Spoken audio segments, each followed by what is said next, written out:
are brown and the sky is gray. I went for a walk on a winter's day.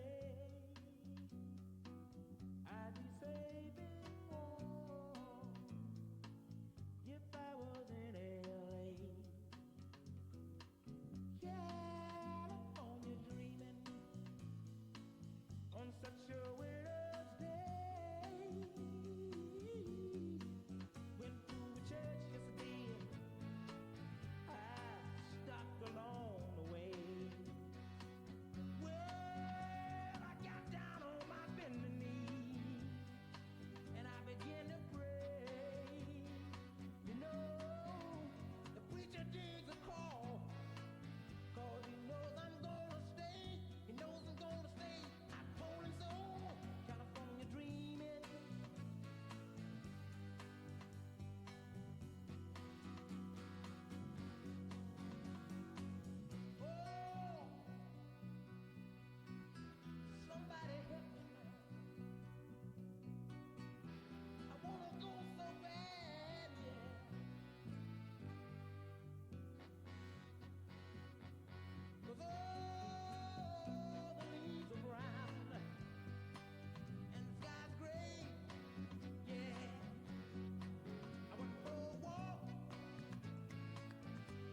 Hello, everyone.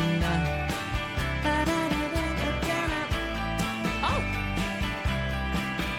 I was like, is my camera going to work? There she goes.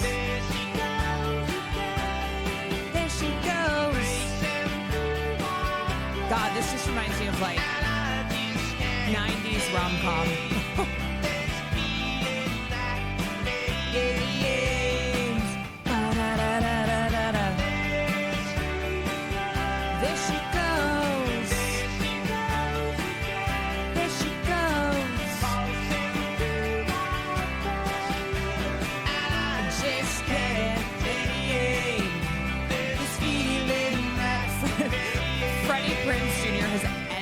The chat.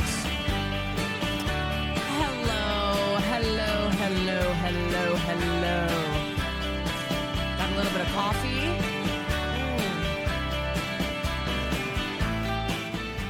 How's our boy? He's good. He's resting. I'll talk about what happened. Can you imagine if Freddie Prinze Jr. was actually like, hey, he's actually in chat? I would freak out. Who did not have a crush on Freddie Prinze Jr.? Whomst amongst us? I know the show isn't your thing, but there's a really good profile on an intimacy coordinator, and considering we talk a lot about actors making weird comments about them, it might be good to read. Dude, everyone is talking about heated rivalry. Every single person on this planet is talking about heated rivalry. Yeah, I definitely would love to read this. Thank you. Roms, thank you for the 24 months. Hogan, thank you for the gifted. Centaur, thank you for the 27 months. Hey, everybody. All right, let me tell you about the traumatic day that we had yesterday here in the Queef household. So right after I finished stream yesterday, it was great. Had a lovely conversation with Francesca Hong, who is a state rep running to be the next governor of Wisconsin, the cheese state. If you missed that yesterday, go check that out. She's awesome. And I'm rooting for her. Anyway, so I finished stream. I'm on the couch. I'm like, oh, Will and Farley must be on an extra long walk. So sitting there and I get a call from Will, and the second I answered, I knew something had happened. My mother instincts. And so he goes, okay, don't freak out. I was like, okay. He goes, I'm in the emergency room with Farley. And I went, okay. Classic first words. Yeah, he goes, I'm in the emergency room with Farley. Everything's okay. He's okay. And I went, okay. And I can already feel myself about to just fracture. And what happened was they had gone on their usual morning route, stopped at the pet store that Will likes to take him to, gets him a treat. He knows everybody there. And one of the employees had this piece of, it's like turkey jerky for dogs, but it's tough, you know? And she was holding it, and Farley, I don't know, he turned into piranha mode, and he just leaps up. He just goes vertical, snatches it out of her hand, swallows it in one gulp, and it gets stuck in his esophagus. And so immediately he starts making like kind of noises. And then he threw up a little bit, and Will was like, oh no, this is not good. And the poor pet store employee was so panicked. She felt so bad. He's like, no, it's not your fault. It's not your fault. It's all him. And he took Farley, jumped in an Uber, and apparently he said that the Uber driver was like, no, you can't come with your dog. And he's like, lady, my dog is choking. Like, please, I don't have my car. We were on a walk. I need to get him to the hospital. And she's like, whatever. It is on her phone the whole time driving them. And so he takes Farley to a vet. Vet checks him out and is like, so we don't have we don't have an endoscopy, which is, or what the means to do an endoscopy, which is when they do use a scope, goes inside, and they can diagnose issues like internal pain and swallowing issues. Like, we don't have that, but there is an emergency room, an animal ER nearby. I think you should take him there to be safe.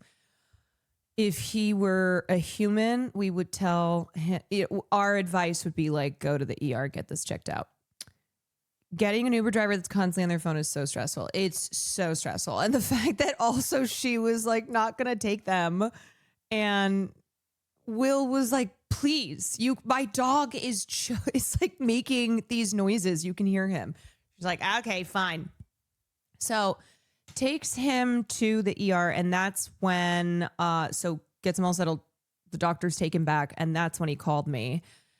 And I was like, where are you? I'm on the way. So went there, and essentially, as I said, he had just gotten this piece of turkey jerky stuck, and the doctor was like, it could pass. He'll be very uncomfortable, but there's a chance that it could just be digested. It could be fine. But he could have a tear in his esophagus. He could be uncomfortable for we don't know how long. So we decided, let's go ahead and just let's put him under. Let's do the endoscopy. Let's get this thing removed. So, because they were like, what could happen is down the line, he has esophageal issues. And I went, definitely don't want that.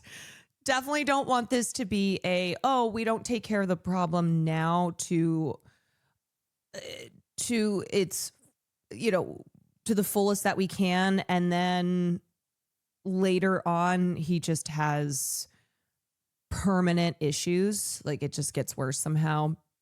I know, Farley, chew your food. Chew your food.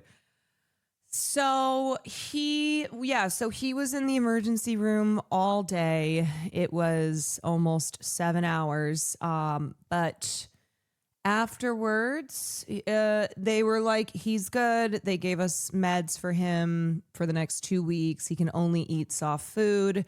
They're like, just keep an eye on him and make sure he doesn't try to do that again. I know I have to mama bird feed him. He was very sad because, one, they had to shave his paw to do the anesthesia. So he's got just a shaved ring around his paw, and he's feeling very sensitive, I think. He's feeling insecure. He's been looking at it a lot, and he's not feeling cute. He's not feeling cute. And then also because he had the tube down his throat yesterday, when we brought him home, he just kept crying. I was like, I know. I promise you it will get better. But right now it's going to be an uncomfortable feeling because, one, you had that thing lodged in your esophagus, and two, they had to put a scope. They had to put a scope inside you to take a look and then to get it out. Does he have the cone of shame? He doesn't have the cone of shame. He did not need the cone of shame. But yeah, so he's been sad. He's been sad, but I'm sure he's also like, you know what, worth it. He would do it again. And I told him, I said, this is a hard lesson to learn. You're gonna be okay. Mom and Dad took care of you, but you can't be doing this stuff. Yeah, no regrets. I'm Like, no, you should definitely have regrets. This is what we call a learning moment. Spent too much time with Kaya and seeing a big dog eat everything in one bite. I will say he's been he's been a little different since he got back from summer camp. Just as far as his behavior, he's been a little more rebellious. He's kind of been acting in ways that he normally doesn't. Because usually with treats, especially if it's a stranger, he'll sit, he'll be very patient. And so the fact that he just, like I said, a piranha leapt into the air and snatched this turkey out of this woman's hand. He's part of a gang now. Yeah, he was gang initiated. He's like, what? This is how we act. Yeah, so he's had a couple, and this has nothing to do with Hannah and David are amazing. Like, they're so amazing. I genuinely think it was him hanging out with these big dogs.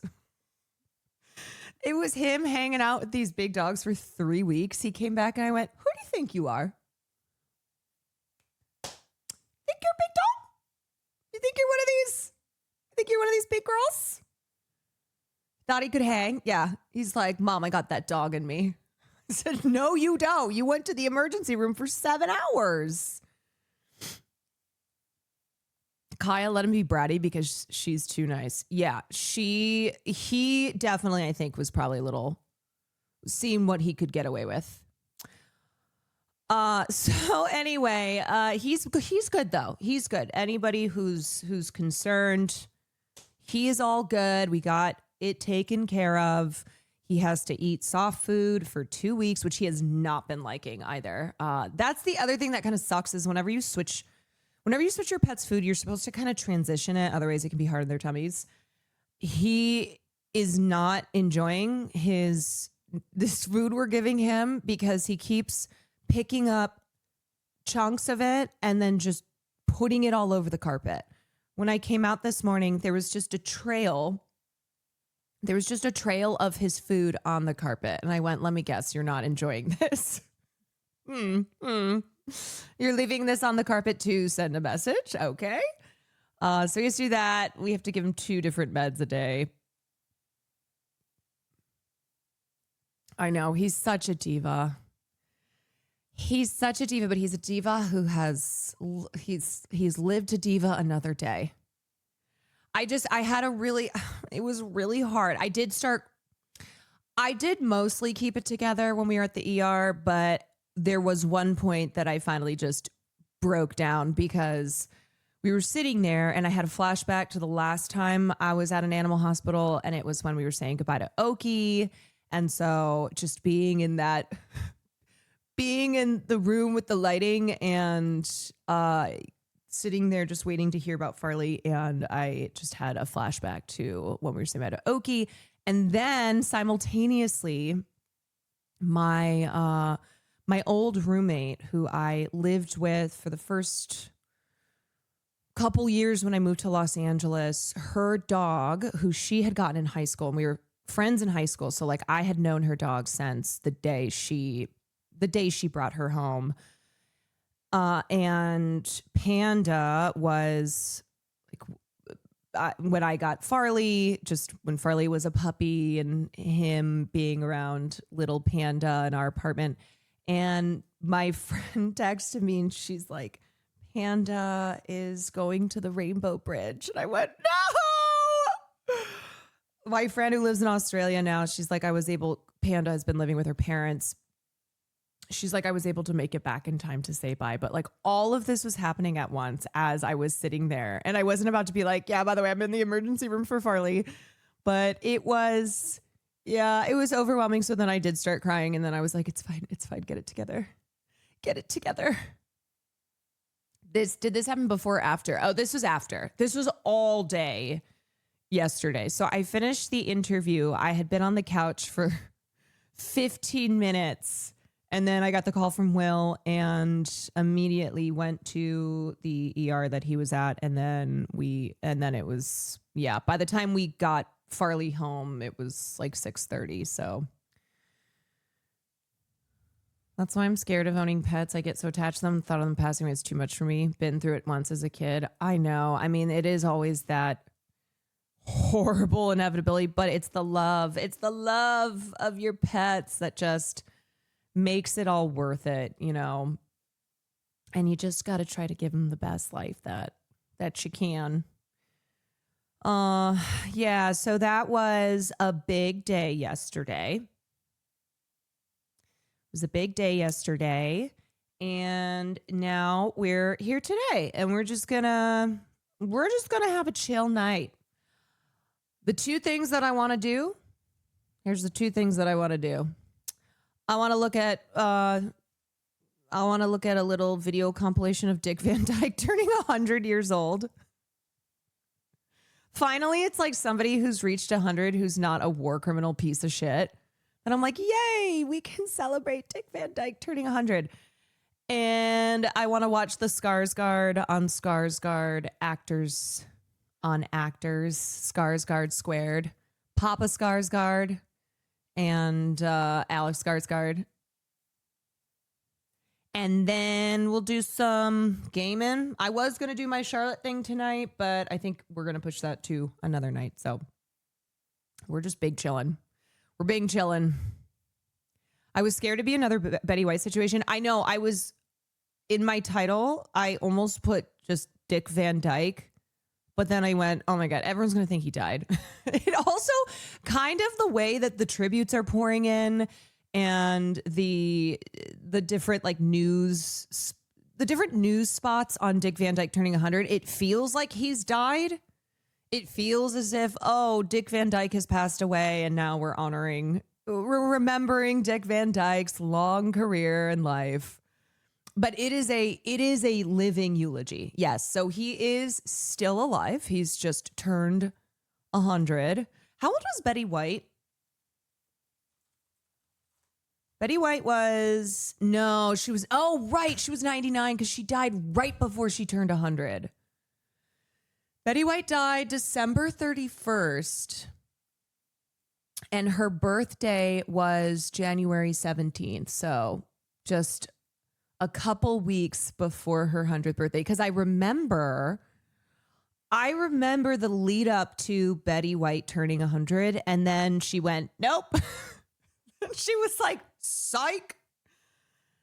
Still gonna throw y'all for a loop if it's the last thing that I do. I got a couple surprises up my sleeve.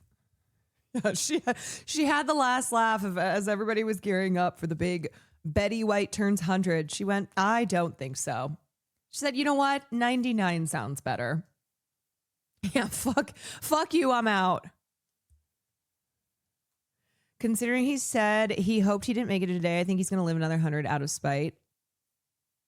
What if Dick Van Dyke is what if you have, okay, you know what's so funny? You have Brian Johnson, weirdo billionaire who like drinks his son's blood and has convinced people that he's found immortality, and in reality he just looks exactly his age and has an incredibly intensive. He's just one of those like psychedelic. He's one of those like psychedelic tech billionaires who he's just on drugs.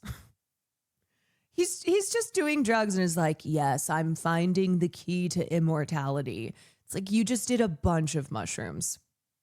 You have him, Brian Johnson, and then you've got Dick Van Dyke, who will probably be the first person to live to 200 years old.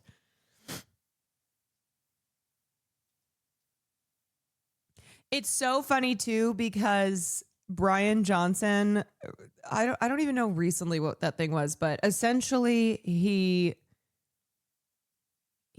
announced that he has a girlfriend, and it's like, oh yeah, no, you're just another rich dude who's dating a younger woman but trying to pretend as if you're doing things differently. You're not like the other girls. You're not like the other super rich men in their 50s, or whatever the fuck old he is, who's just dating a younger woman. Was he the one that tracked his son's boners? Yes, He was consuming his son's plasma, his teenage son's plasma. Mm-hmm. Yeah. This is, people who have too much money. People who have too much money. Okay, so I'm sorry, what? Yeah.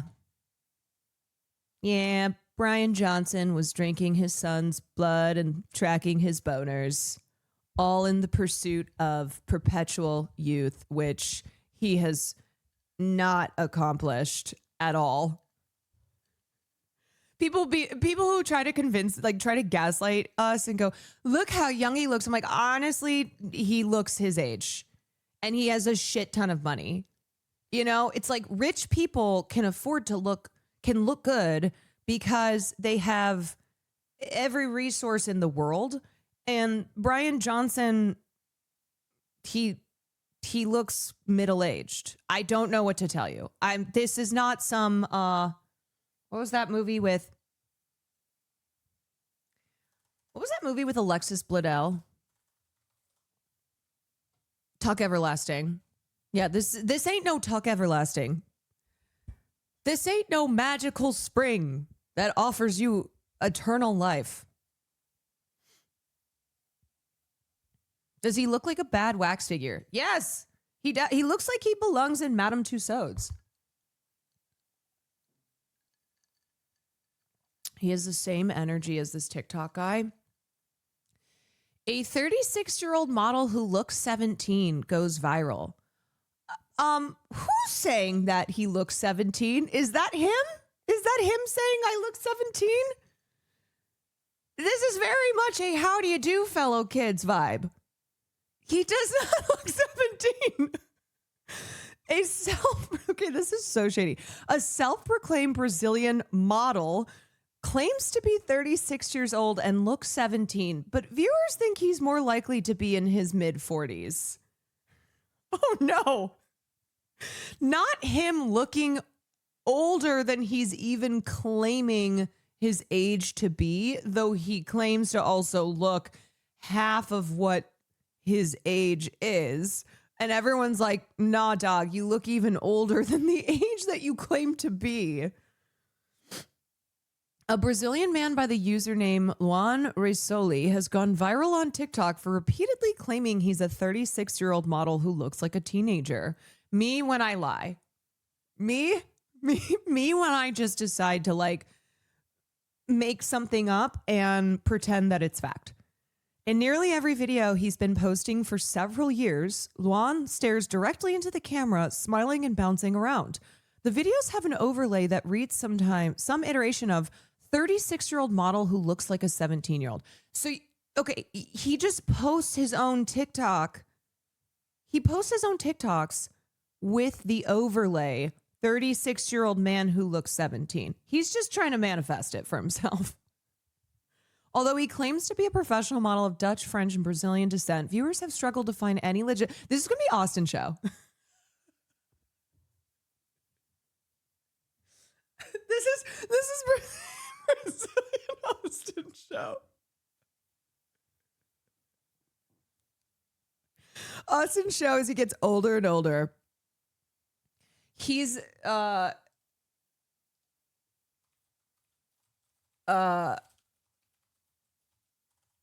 he is this. He is the quote from Matthew McConaughey in Dazed and Confused when he says, "That's what I love about these high school girls, man. I get older, they stay the same age." But that's Austin towards himself, where he's like, I get older, but I stay the same age. Except actually Austin is gonna get older and he's just gonna put out TikToks. He'll be like 50 years old, be like 50-year-old Twitch streamer who looks 16.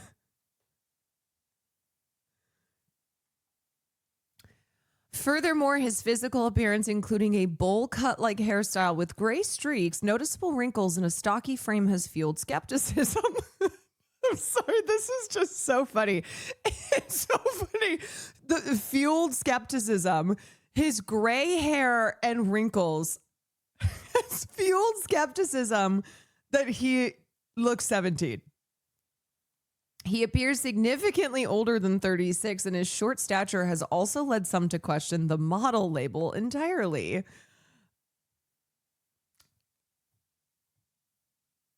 Still, the TikTok creator continues to double down. In follow-up posts, he flaunts the same catchphrase while posing for the camera and running around in jean shorts as if to demonstrate how youthful he believes he looks in different lighting. You know, you got to do what you got to do. It is a tough world out here. Content creation is competitive. You got to find a way to stand out. You got to find your niche.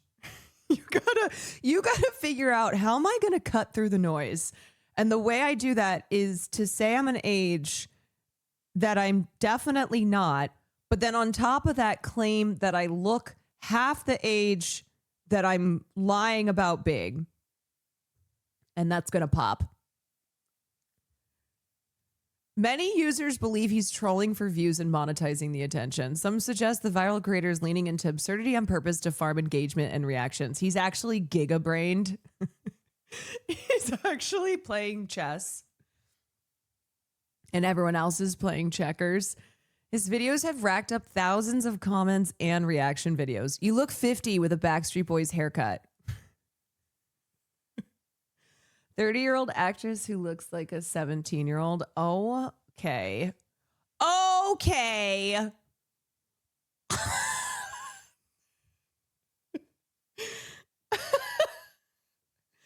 You guys, it is so embarrassing. Ms., thank you so much for the 40 months.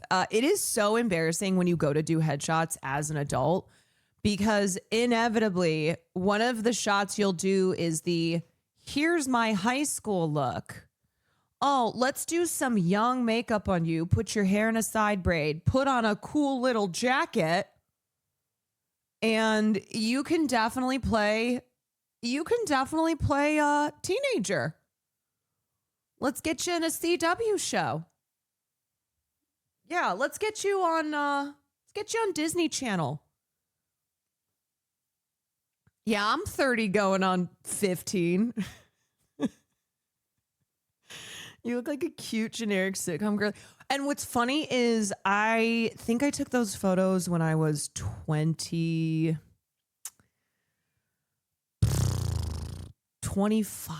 maybe those headshots were from 24, 25.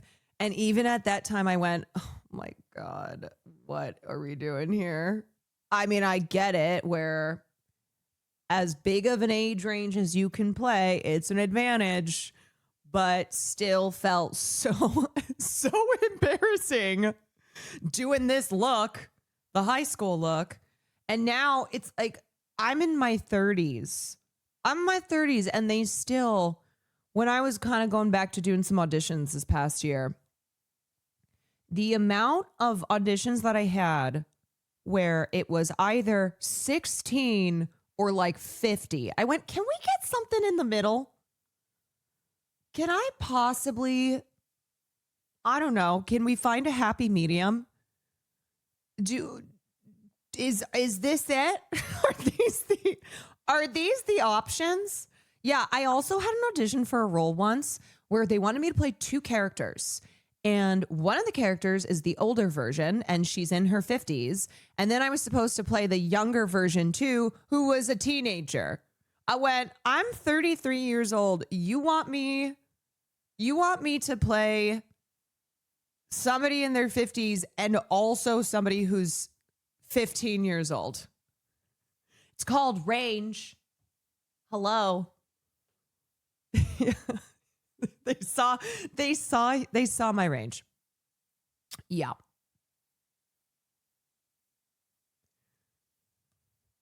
Someone half my age and then someone 2 decades older. No, it was not Yellow Jackets. I don't even remember what it was from or what it was for. Micah, thank you for the 29 months. Not to be mean, but that image is the most evil you've ever looked. Wait, here? This is the most evil I've ever looked?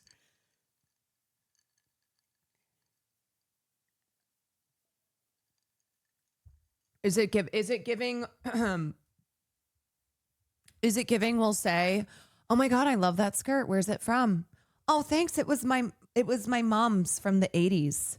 Cute, vintage. That is the ugliest effing skirt I have ever seen. Put her and Amanda the Adventure. Yeah, throw her and Amanda the Adventure. She's certainly capable of some psychologically fucked up shit. There is something sinister behind those eyes. A demon cheerleader on Buffy reboot. Ah, a dream. I would even be like, you know what? I'll be an extra on Buffy. Put me in the background, okay? Let me be like that. Let me be like that one extra from Doctor Strange. What is the one Marvel film with Benedict Cumberbatch where she's like, it's a courtroom scene. You know who I'm talking about. That legend, that icon. Put me in the background of an episode of the Buffy reboot. I'm like,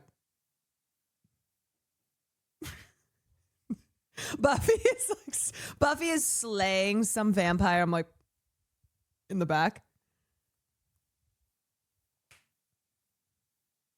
You'd fit in the Stranger Things cast.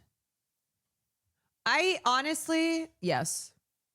Because there's something about those Stranger Things, some of those Stranger Things kids, where maybe it's because the show took 10 years for 5 seasons. So you remember them as the kids, but then it's like, I only watched season 1. So seeing the season 5 promo, I'm like, oh my God. So much time has passed.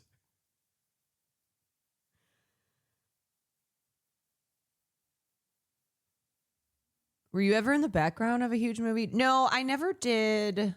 I never did background work, which is what it used to be. I don't even know if that's really something people do anymore, but it used to be a way that actors would try and become eligible for SAG-AFTRA. Was like kind of pursuing the background route, because if they managed to get like a couple lines, sometimes that would happen, is they would just be like, hey, you in the fedora, here's 3 words. Have you heard anything about acting in vertical shorts? I'm making a living as an actor right now, but the only thing I'm being cast in is vertical shorts produced by Chinese production companies. And they keep casting me as 3 different things. First, I keep getting cast as blue-collar comedic relief characters. Like just some blue-collar guy standing on the side of the drama like, get a load of these guys. The second thing I keep getting cast as are security officers and bodyguards. I don't know. In America, I do not read as bodyguard. I guess in China, if you're white in China, you can read as anything. I'm a tough-looking motherfucker. And then the last thing they keep casting me as is butlers. Like butlers to rich That is people. so fucking funny. So I say a lot of things like, of course, sir. Right away, ma'am. I'll have the car pull around immediately, sir. Gracious, thank you for the 40 months. Flunky, thank you for the 36 months. Tara, thank you for the 24 months. Olivia, thank you for the 28 months. Oh my God, congratulations. This new Pastor Dr. Gummy Bears. Everybody congratulate Dr. Gummy Bears. That's so exciting. We have a doctor. We have a doctor in our midst in the Quantarage. Congratulations to Gummy Bears. It's Dr. Gummy Bears. Man, this is funny, but I'm make- also it just feels bleak. I'm gonna keep it a buck. I'm just imagining, people who Yale educated theater actors going, yep, I guess all the work I can get is background in vertical now. I guess that's all that's out there. Gotta go, as only thing I'm being cast gotta go hope that I can scrounge together some work in vertical shorts. It is what it is though. It's like it's not as if the industry hasn't always been a place that most people, even when you book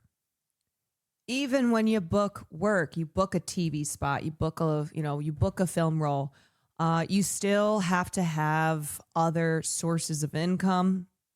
The classic working as a server, a bartender.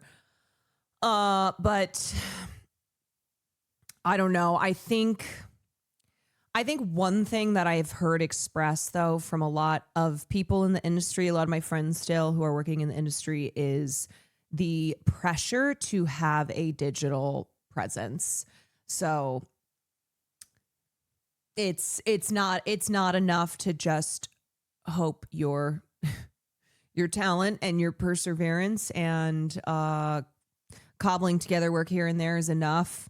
It's like having a social media presence, making digital content, having to have an Instagram. I know some of my friends who they're so talented. They're just somebody hire them and they're out here trying to grow a following on Instagram. It's so many jobs. I'm a graphic designer. I hate it so fucking much. It really is. It does feel as if it feels as if in a lot of in the creative industries, you have to be a hyphenate. You have to do 10 different things. And then aside from that, you have like 10 different income sources.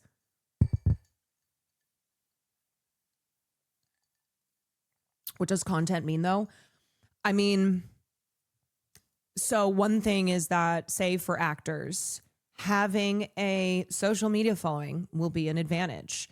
And this isn't new. I feel like this kind of started, I want to say around before COVID is when I started to notice this was a thing.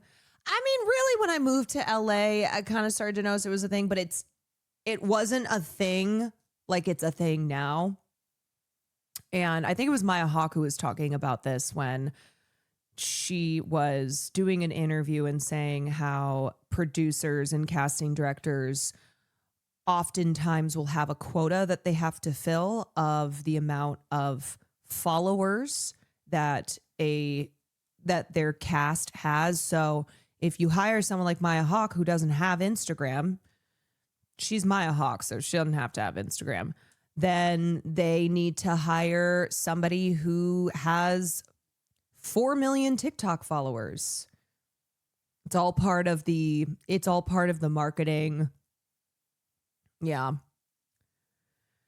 I've worked in casting. They literally just pull up people's IGs. It's crazy. Yes, I remember when I started to go on auditions where they would ask for your social media numbers. And I was like, because when I started streaming, I didn't have a social media presence. I had like 300 followers on Twitter, something, probably similar on Instagram. I was private. I didn't have a YouTube, hadn't even really been on YouTube that much, didn't have TikTok. What are the other things? Yeah. So when I started streaming 3 years ago, and this was something too that because I was in the entertainment industry, I'd already started to feel kind of the pressure of having social media, but I hadn't embraced it. So I wasn't really actively even pursuing social media growth before I started streaming. Yeah, I was just very much a normie. But I remember how when I mean one of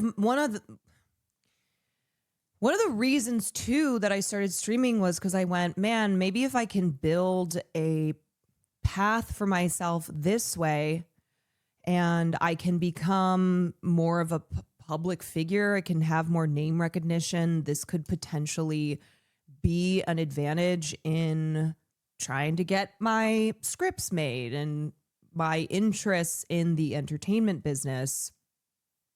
I thought to myself, I guess being a digital content creator could open some doors, because I saw it already starting to happen for Will, where things were changing as far as him kind of having power for the first time, him getting opportunities that he would never have gotten before. It didn't matter that it didn't matter that he's always been talented and hardworking. Chat, we have to keep her smaller, else she'll leave us for supporting role opposite Manny Jacinto. Don't pretend like that's not what we want. If that were to happen, that is a win for all of us. Me and Manny in what kind of, let's see. Put us in a rom-com. You know what? Put us in a rom-com. We'd want it until it's been 3 weeks with one stream and no gaming. It would be so funny because I imagine I'm like I'm off on some gorgeous location filming opposite of Manny Jacinto, and people are still like, oh, but no gaming. Oh, no gaming, Sag. Do you think she'll game again? Does that rom-com set need any chat moderation? Maybe. It's an interesting idea. They're in French Polynesia filming. It's a safty rom-com starring me and Manny Jacinto. But what about gaming? Caroline filming White Lotus somewhere. Wait. Who did I just see that's being considered for White Lotus season 4? It wasn't Christine Baranski, was it? No. Who is it? Is it Baranski? Or what? Or no, it's Helena Bonham Carter, which is really interesting. Oh, it's not even that she's being wait, is this confirmed? We are hearing that Helena Bonham Carter is in early talks for a starring role. It's unknown where things stand in the deal-making process, but sources say exclusive conversations are underway between both parties. I thought she died. I'm sorry. You thought Helena Bonham Carter was dead? Where'd you see that, on TikTok? Sunny Cosmic, thank you for the 15 months. Toxic Marina, thank you for the 14 months. Yeah, that was Jimmy Carter. Did you confuse Jimmy Carter with Helena Bonham Carter? Did you get the Carters confused?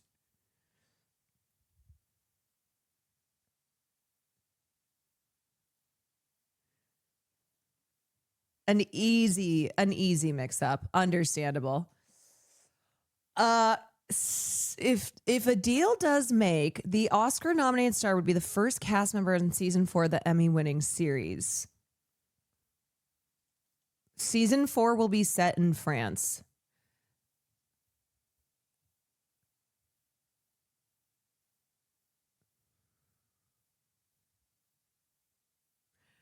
I kind of feel the same way, that this might have been leaked to kind of gauge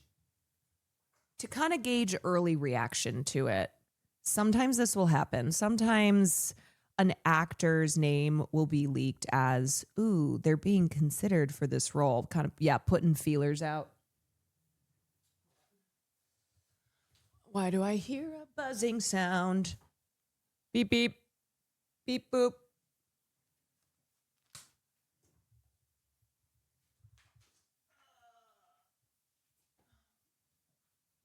That. Beep, beep, beep, beep. Okay, I think that's better.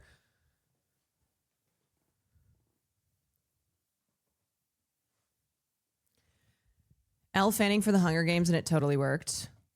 Yeah, for sure. This is the power that we have. We the people. We the people can determine who's in White Lotus season 4. Is Farley okay? Yeah, I'll just kind of recap because I said at the beginning of stream, but Farley was in the emergency room for about 7 hours yesterday because he swallowed a turkey stick without chewing it, and so it got stuck in his esophagus, and he had to have it removed. So he's okay. He has to eat soft food. We have to give him meds for 2 weeks. He's feeling sad. I think he's feeling a little self-conscious because they had to shave a spot around his paw in order to give him the anesthesia. So it was a traumatizing day yesterday. It was, but do you want me to bring him in? Should I go grab him? Should I go grab him from where he is to show proof of life? Okay, I'll go get him. I'll go get the little boy. Only if he wants to. Oh, no, it's not up for his decision. No, he's fine. Harley!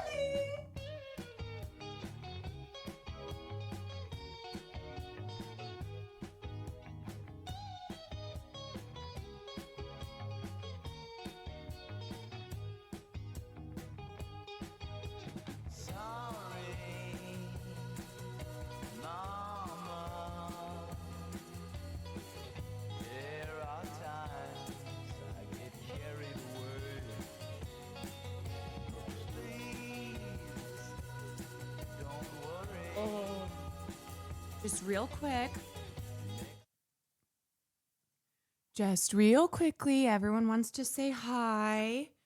See, here's his. Here's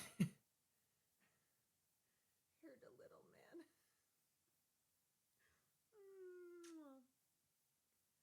Oh. He's making little like. I know, his leg. His little leg. I was saying too that after he came back from camp and he was hanging out with all these big dogs, I think he kind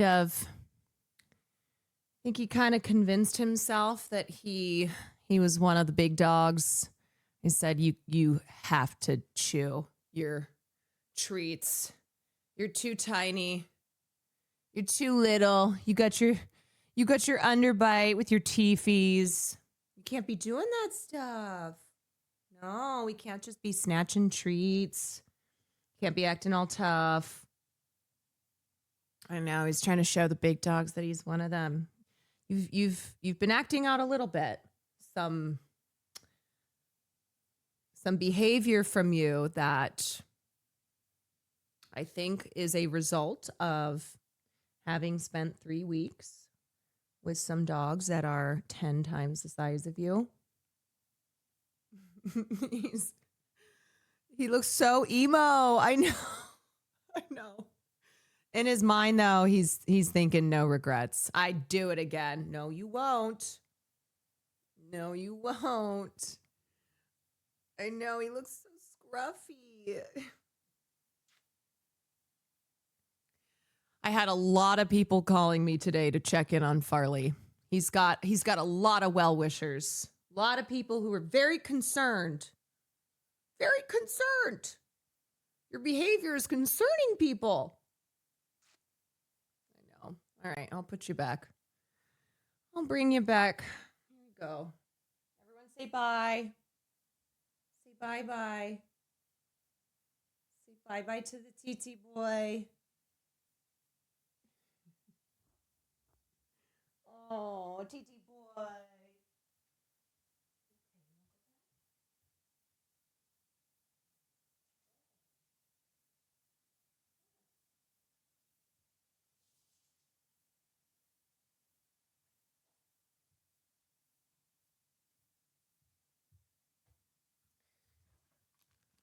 He just looked at me like I was going to give him a treat.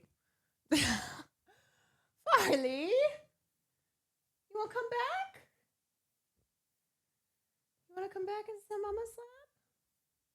No, you're so tired. You're so sleepy. Farley Blob. He's real blobby right now. You real blobby.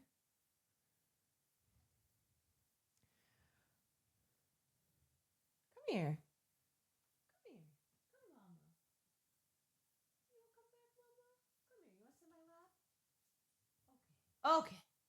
Okay. We are Farley Kwan. We carry the flame. Whoa, shit. Why is this buzzing again?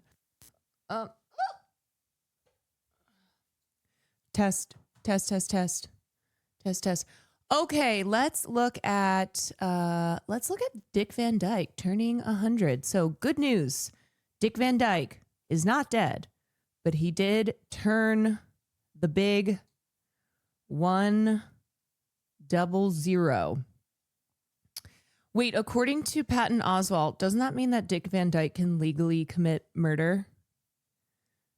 Patton Oswalt's stand-up bit, that's one of my faves, where he's talking about who gets to celebrate a birthday, right? When you get to celebrate a birthday. And his rules of when you finally get into your 90s, and then if you can make it to 100, you can legally commit murder. Now, it has to be like with your hands, you know, because when he goes, if 100-year-old manages to overpower you, I'm sorry, but that's it. I feel really good. If they murder you with their physical power, although honestly, I think Dick Van Dyke could do it. I could see him still being able to throw hands, you know?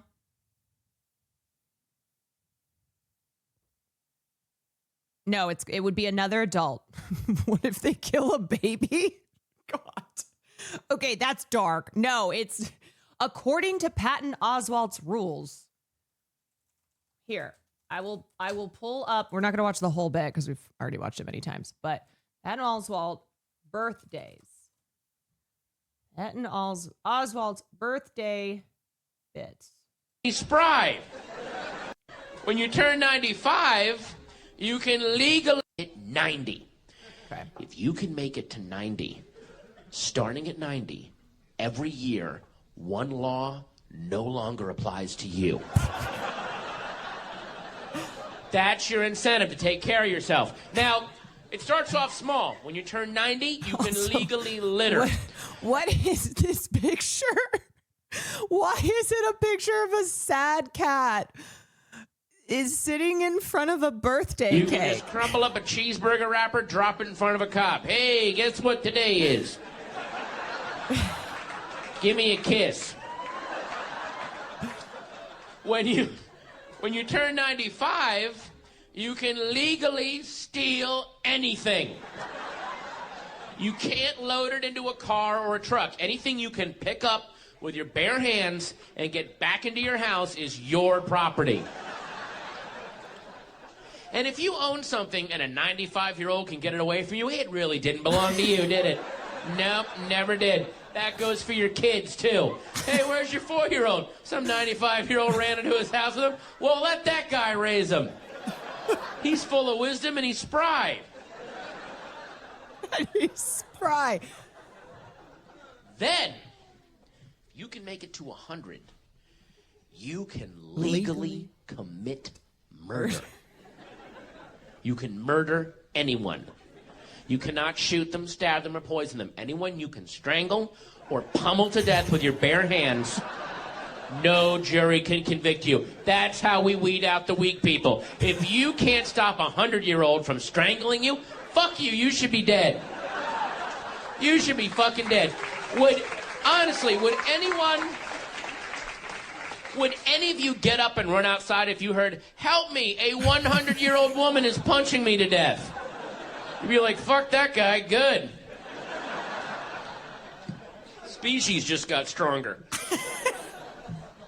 Then, from 100 to 119, 19 years of legal murder. Pummel, strangle anyone you want until you make it to 120. If you can make it to 120, guess what? You're the president. We swear you in, and no matter what comes out of your senile fucking skull is the law. I mean, the crazy thing is we're already there without even having people who are 120. And honestly, right now, if there were a 120-year-old in the White House just sitting in a wading pool of his own poop with a pirate hat on, just going, starting today, everybody has to put 4 cans of ravioli in their pants. Would things be any worse than they are right now? Would they be any fucking worse? If that guy would just, starting today, everybody has to marry a pelican. You heard the president, son. At least you're not in the desert dying on a fucking lie. God bless our president.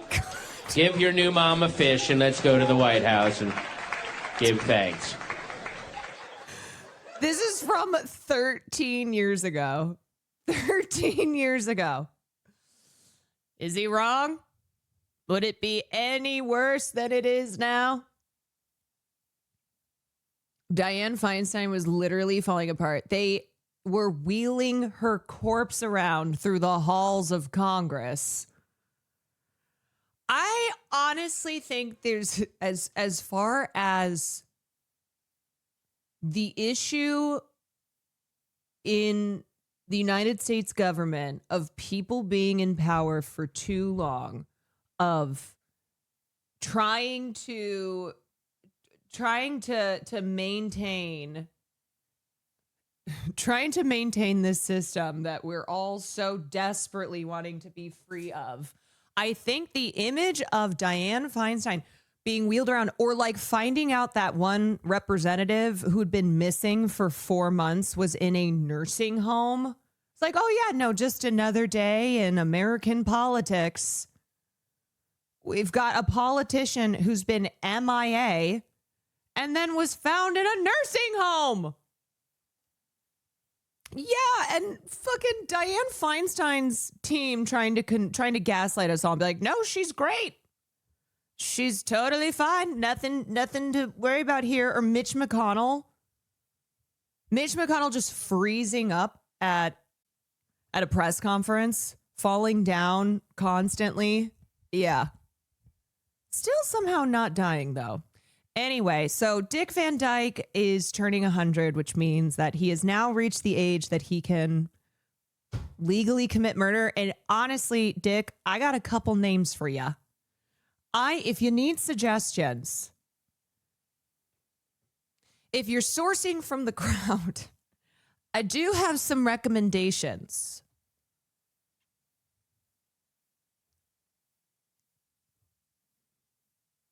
If you need them. All right, so Dick Van Dyke reacts to his life in photos. But for 100, you know, people say, what did you do right? And I say, don't ask.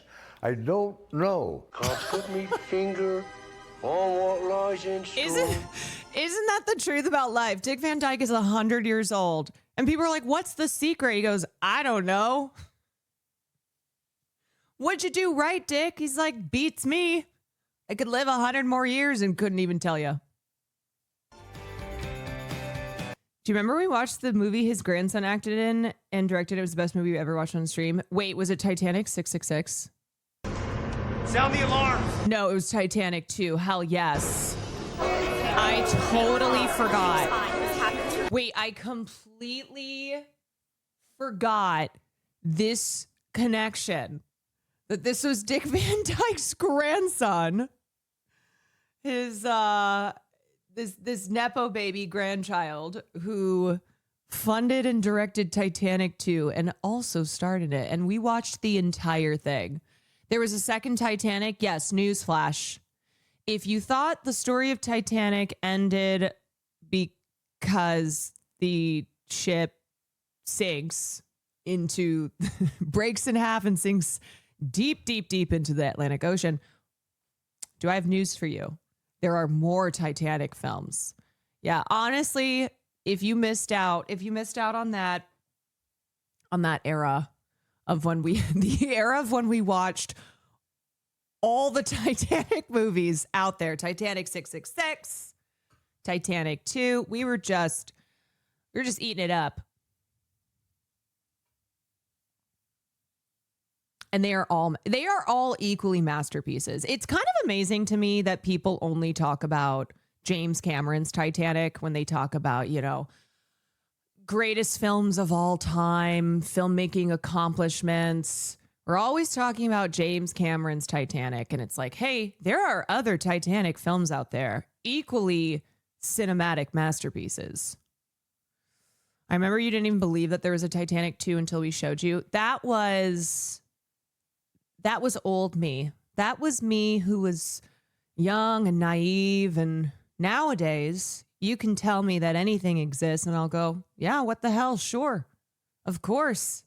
I don't question the existence of anything. I just go, yep. Why not? Duh. What, you thought that was going to shock me? Yeah, it's a very what the hell sure type of vibes over here. Can we watch Titanic 1 for movie night sometime? Wait, raise your hand if you have seen either Titanic 2, Titanic 666, both, but you still have not seen the first Titanic. You have not seen Titanic.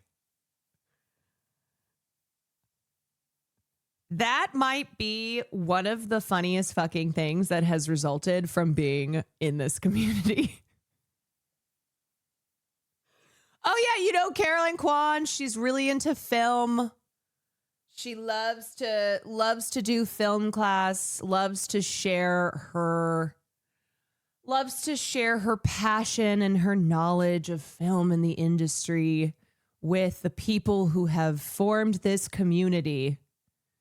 And what that means is that there are some of you in here who have never seen James Cameron's Titanic, but you sure as hell have seen Titanic 2, starring and directed by Dick Van Dyke's grandson.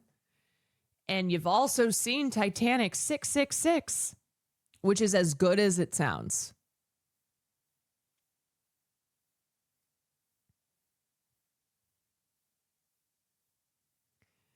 That is incredible.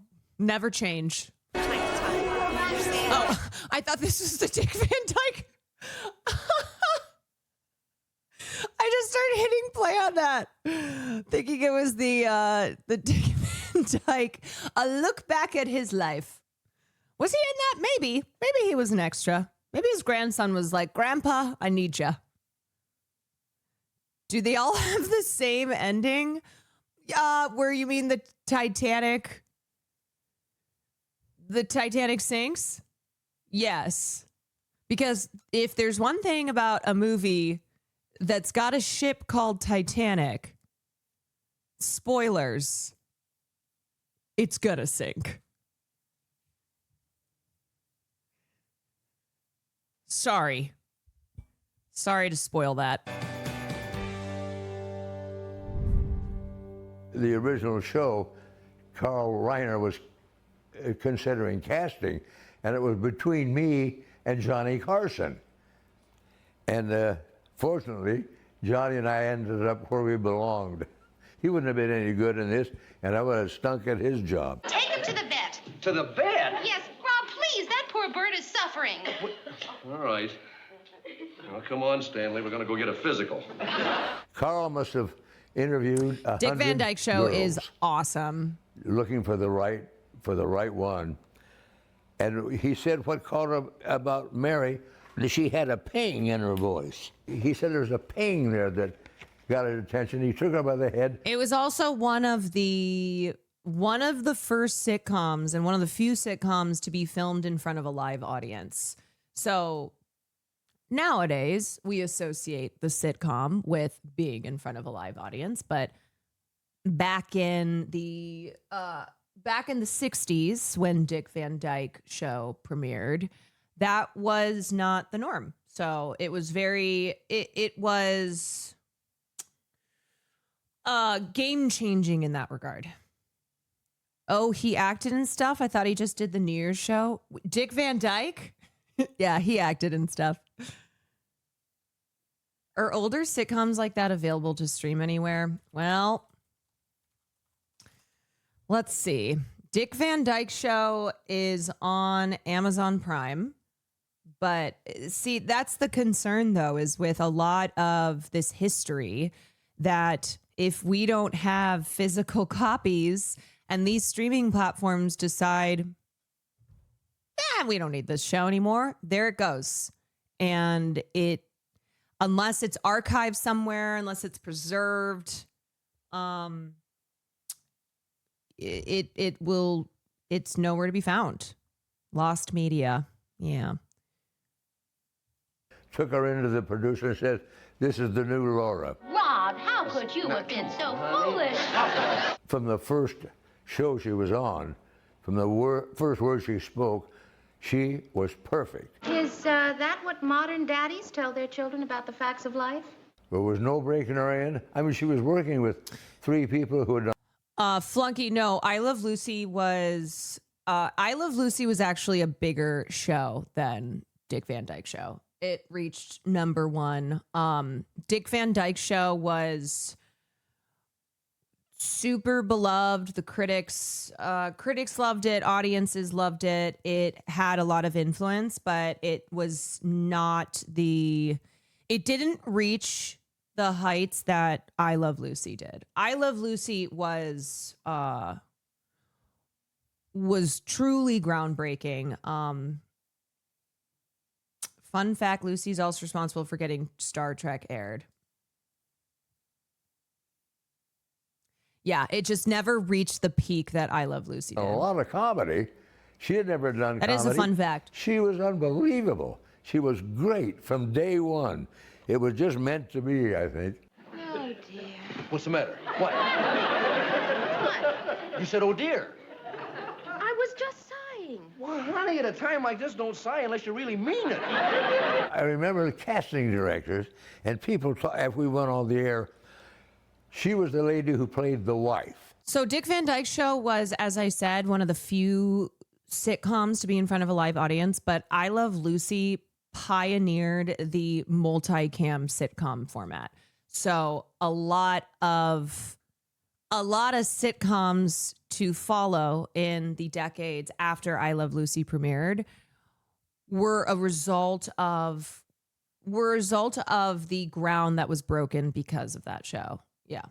And it was a show that was remained popular for decades after it first premiered. Came globally syndicated. On a sitcom. I mean, that was her image. They didn't realize how much talent there was there. So we put together a special called Dick Van Dyke and the Other Woman. Can I ask you something? Yeah. Did walnuts come out of that closet? Walnuts? Yeah? We showcased everything she did. Singing, dancing, everything. We really showcased her. And bang, after that, she got the series. Yeah, we had a crush on each other. Purely innocent, but we just loved each other. Aww. She's quite a gal. That's gotta be such a weird, maybe when you're that age, it doesn't feel weird, but to be kind of the last alive of your generation, you know, a lot of the actors that Dick Van Dyke came up with in this time period and who were his closest peers and just all the people that he was surrounded by being gone. And but Julie Andrews. Okay, well, first of all, Julie Andrews is immortal. Julie Andrews is immortal. She's also a decade younger than Dick Van Dyke. Interview that I didn't think there was enough quality kids entertainment.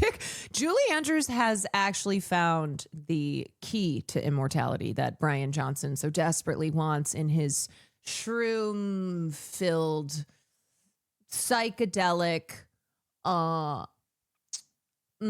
whatever the hell he's got going on over there. Doing shrooms, drinking plasma. He thinks he's on that path. But the truth is that one person has found it, and only one person will have it, and it is Julie Andrews. Well, Walt Disney heard it, called me up, and put me in Mary Poppins. And he took me around. He had several offices with watercolor paintings of the various scenes, and then he had the boys play the score for me, and I went home walking on air. I knew way before we started that we had a wonderful movie. Hello, art lovers. Everybody was kind of affected by it. We knew we had something really valuable, really good to do, so we all did our best and enjoyed it as much as we could. This little guy, he was ornery. Oftentimes we'd have to stand there, while they lit, and he would get boring, and he used to bite me on the butt. He would give me a bite. He was just playing.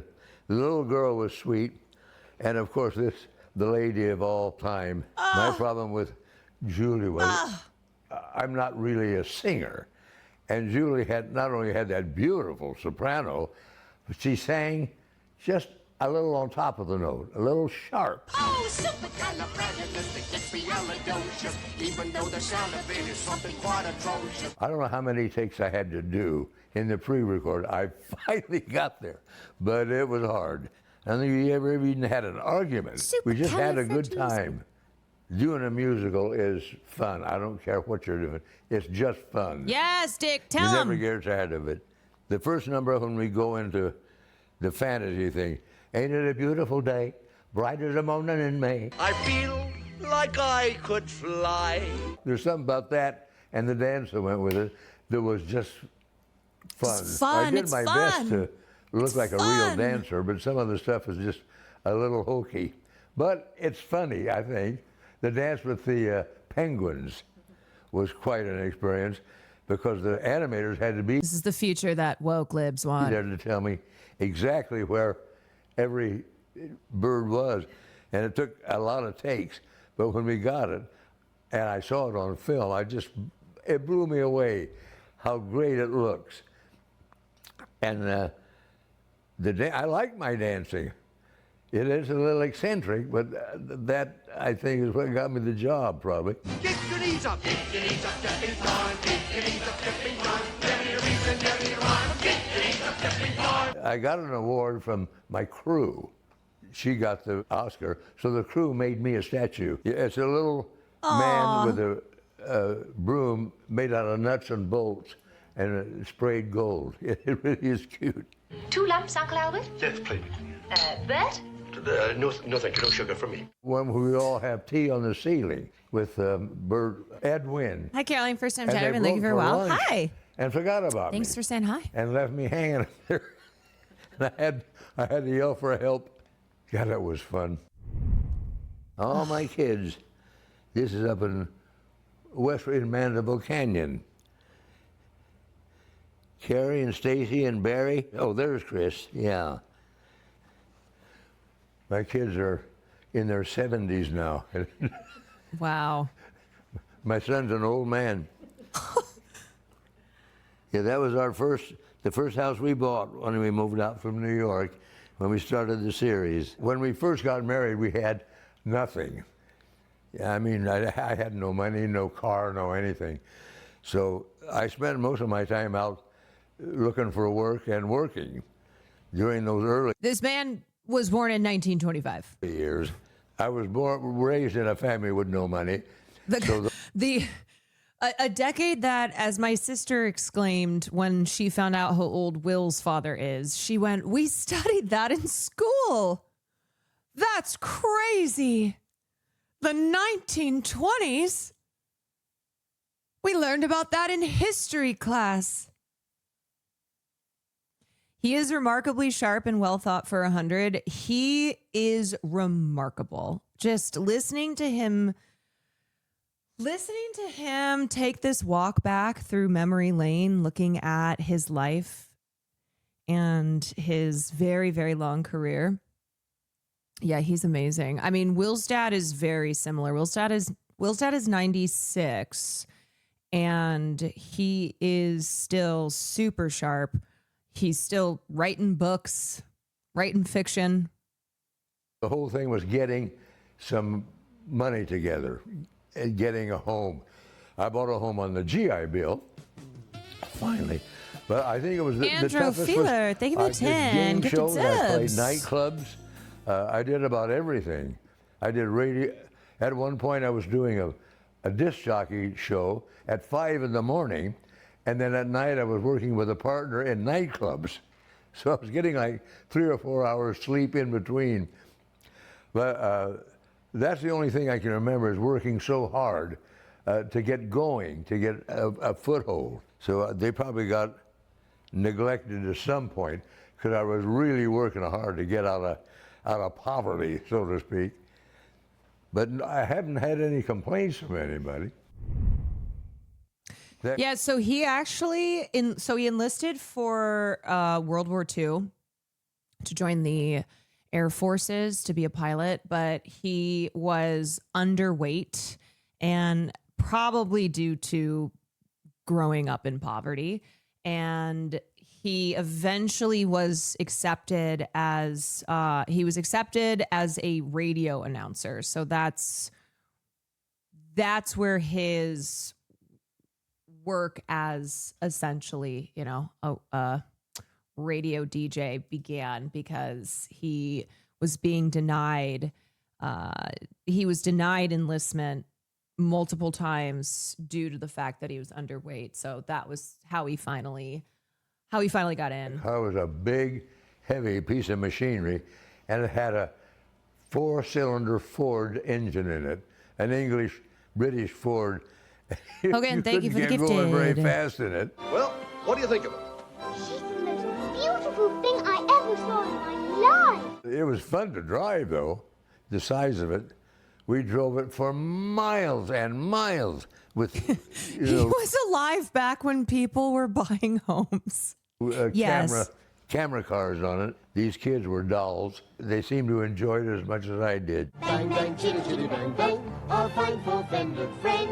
The first day of Chitty Bang Bang, I reported to go get made up. And I sat in the chair, and the director called the makeup man over, and I heard him say, "What about the hooter?" And the makeup guy said, "Hey, I'm not a plastic surgeon. It's the first nose joke I ever heard. Nobody ever made fun of my nose before, or since." The hooter. I was not a dancer. I never trained or anything.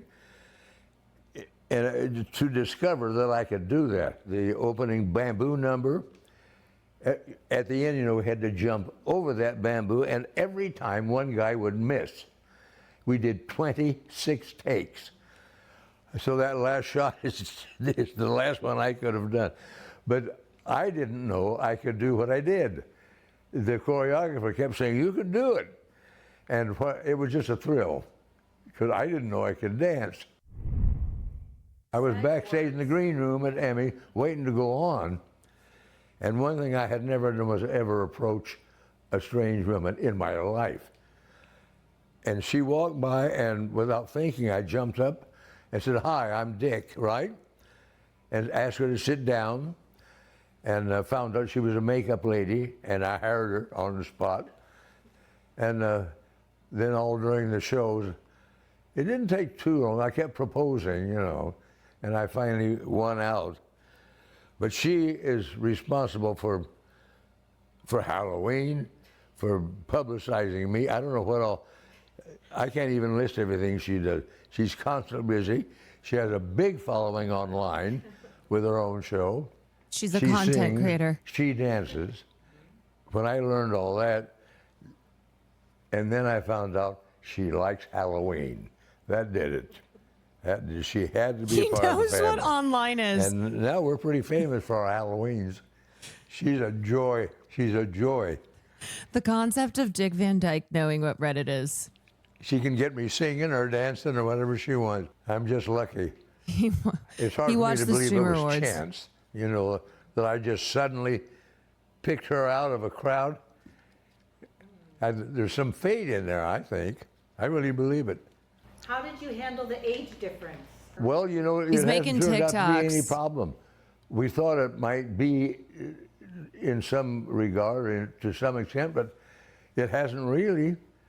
I'm infantile to start with. Emotionally, I'm about 13. So Here we go, age gap. And she's quite mature for her age. So I don't think we haven't had any problem with age at all. We've done a lot of dancing together. Classic. But of course, being of her generation, she didn't know anything about the music of my generation. She has learned practically every song I ever knew from the 40s and on. I will say, Dick Van Dyke is one of the few. She was 54, you sick fuck. Dick Van Dyke, one of the few old men who I think the younger than the number of his age actually is could apply. Like a rare Dick Van Dyke is one of the few individuals who has for so long been physically like astounding in just how, I mean, look at him. He's 100 years old and he's obviously physically not capable of what he used to be, but he's still super sharp. He's still with it. He's still dancing, This is a tweet that I saw. Periodically, entertainment journalists, at least she's a fully formed adult. You know what? That's how I feel too. At least she's 54, you sick fuck. She was a child. Periodically, entertainment journalists will be tasked with writing obituaries for public figures likely to die soonish. Very morbid, not my fave. Anyway, in like 2018 at BuzzFeed News, I wrote an obit for Dick Van Dyke, and he's officially outlived that outlet by several years. So this is something, if you don't know, the reason that these publications have these obituaries out in sometimes a few hours after a public figure has passed is because it's not like they get the news that so-and-so died and then they sit down and start compiling, compiling information to write the obituary. It's pre-written, and then when the person finally dies, they'll just add a couple things, but they have it ready to go. But yes, outliving your obituary is something that happens sometimes. Just them going, who I think is probably going to die soon? Dick Van Dyke. Let's get the obit going. We want to make sure that we're not behind when Dick Van Dyke passes, and inevitably every publication is going to put something out about it. So we want to make sure that we are early to it. And then 7 years later, Dick Van Dyke is still alive. How many revisions do you think they've made on that by now? Multiple. The BBC had literally been rehearsing Queen Elizabeth's death for like 20 years prior to it happening. It's obviously, it's not that they want people to die, but it is funny because it's like a rehearsal. It's a it's a guessing that someone's going to be dead soon and wanting to make sure that you're on top of it when the news breaks that they have died. Like when Kissinger's obituary writer died before him. Yeah, that was wild. I forgot which film person it was, but their obit wound up being written by Vince Canby 10 years after Canby died. Yes, that happens too. Obituary writers sometimes pass away before the figure that they were tasked with writing an obituary on. There's a classic SNL skit with Dana Carvey as a newscaster doing advanced obits for president. Yeah, I know what you're talking about. We sing them and harmonize, but she just took the time and the trouble to learn all my favorite songs. I don't know any of her favorite songs. She had never heard of the old barbershop song. She loves The Box by Roddy Ricch. Bump ba da bump ba da bump. Nothing could be finer than to be in Carolina in the morning. Nothing could be sweeter than your sweetie when you meet her just dawning. Well, she's a big fan of Brad. The morning glories bloom around your door, whispering pretty stories you long to hear much more. Walking with your cutie when the dew is pretty early in the morning. And I just harmonized right there. Mama, mama.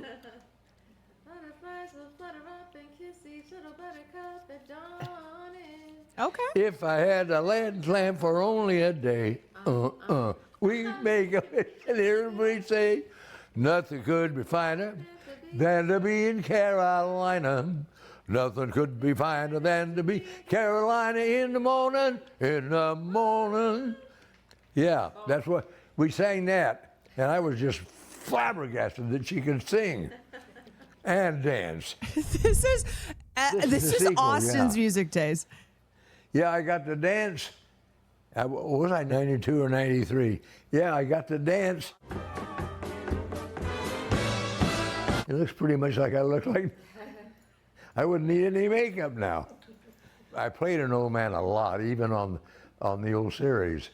And I always made them, and they're not really that way. My aunt was a political reporter in D.C. Also, I just said it aunt. I usually say aunt. What's happened to me? I've been influenced by people in this community. My aunt was a political reporter in D.C. when I was little, and she was writing an obituary for someone who hadn't died, and I thought she could see the future, and that's how you become a journalist. Yes, journalists are people who have been blessed with the power of seeing into the future. Those are the qualifications. In order to become a journalist, you must be able to read the tea leaves. That's so funny. I love the shit that you believe when you're a dumb kid. You're like, oh, it must surely be because she can see the future. And that's how she knows. Insane that they knew about 9/11, never told anyone. We're funnier that way. I think of how rare it is that a person gets to do for a living Insane. What they love to do. Most people, have to go sit in an office. I never forgot that I look forward to getting up every morning and going to work because it's what I would have done for nothing. I had the entire family, and they took up the whole backyard. How many grandkids do you have? I don't know. I don't know. I'd have to count. I'm having them. How many are there? Grandkids. He has like 8. Oh yeah, great. Yeah, my grandkids I know, but great grandkids. He's I like, don't fuck know, them they're kids. sprouting everywhere. I feel really good. But for 100, but I really don't. I have no pain, no discomfort. People say, what did you do right? And I say, don't ask. I don't know. I'm rather lazy, and I think, I've always thought that anger is one thing that eats up a person's insides, and hate. And I never really was able to work up a feeling of hate. The things I don't like, people I don't like and disapprove of, but I never really was able to do a white heat kind of hate. And my father was a person who was constantly upset by the state of things in his life and everything. And it did take him at 74 years old. I think that is one of the chief things that kept me going. So, Dick, what's next for you? What are you looking forward to? Well, my birthday, because she's not living arranged till quite a 100. celebration. I just hope I'm up for all What of it. does that mean for Yeah, a lot she's of gonna us? give me the town of Malibu, I think. Yeah, she's got a lot of big plans, so all I have to be is feeling well enough to get through it. I'm pretty... I mean, I think on that, you know, there is something to be said about, look, that's not the same thing as not acknowledging the very real problems in this world. And I think just it feels like the way everything is designed these days is to just have us in a state of perpetual hate.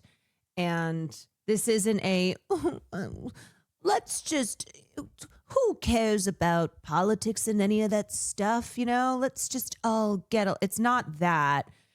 But nowadays it's like, you go online and I don't know about you, but for the most part, it feels as if everything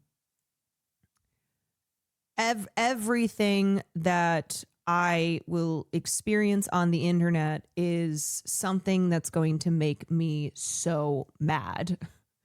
And I just will perpetually feel, I just feel enraged. And I think too, what can happen is it doesn't actually give you the ability to, it doesn't give you the ability to fight for progress, to participate in making things better, because you're just constantly in this same state of intense rage at everything.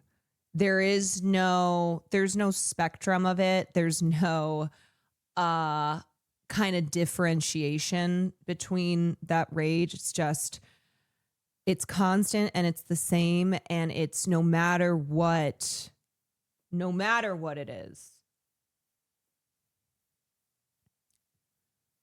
You know, I think getting addicted to the doom scrolling, getting addicted to rage bait because it's been designed that way.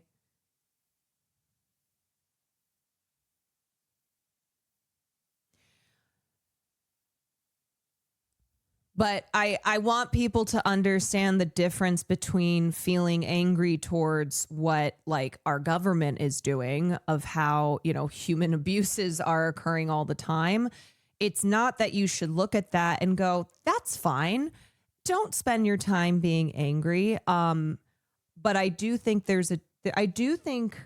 what happens is people become so consumed in constantly being enraged by everything. And it whittles away your ability to like, be productive, to be fighting for the good causes, because it just I think it can just wipe you out. People always looking for the worst in people because they're so jaded. Right. Like there's no, I think maybe it's like the example the other day we talked about with the actors on actors conversation between Jonathan Bailey and David Corenswet, and the way that people treated that one part in their conversation and tried to make it this whole thing. And it's just to stir up. It's just to stir up rage, to have people just be in this mentality of fuck everything. And it's like this nihilistic burnout mentality that I think is harmful, you know? And the thing about politics too is you can't just exist in that perpetual state of rage because it can trap you. It can make you feel hopeless. It is designed that way. And you almost get used to as well, just always being pissed off.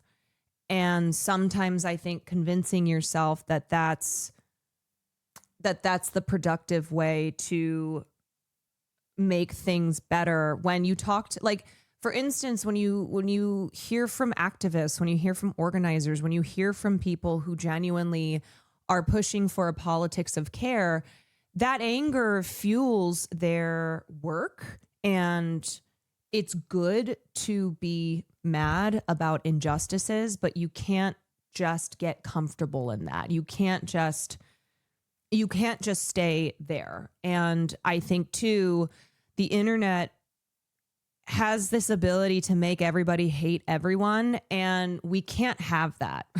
We can't be fighting for a better world for all of us if the mentality is fuck everybody. If it's everyone is my enemy, everyone sucks, this world sucks, everything just makes me filled with rage. I mean, seriously, like when I kind of slip into bad habits of internet usage, it's easy to, you go on Twitter and it's like whatever the topic is, whatever it is that's being pushed into your algorithm, it makes you despise humanity. It makes you truly feel so jaded and so just have this like fuck you mentality. And at the end of the day, like that is not productive. It's not productive for you as an individual. It's not good for it's not good for our need for collectivism. Plus, constant rage is hard on your body and nervous system. You have to stay as healthy as possible to keep up your fight and endurance. Yes, it wears down on you. It wears down on you. It's a feeling that can become very addictive. People are addicted to bad, to the bad. They are. And that's why too with my streams, I do try to mix things up. I don't want it to just all be, all right, here's bad story. Everything sucks. Fuck this. Now let's move on to the next one. Because I don't want to kind of feed into those habits. And I don't think it's productive. And I don't think that's the same thing as being aware and being inspired to be in community and do what we can to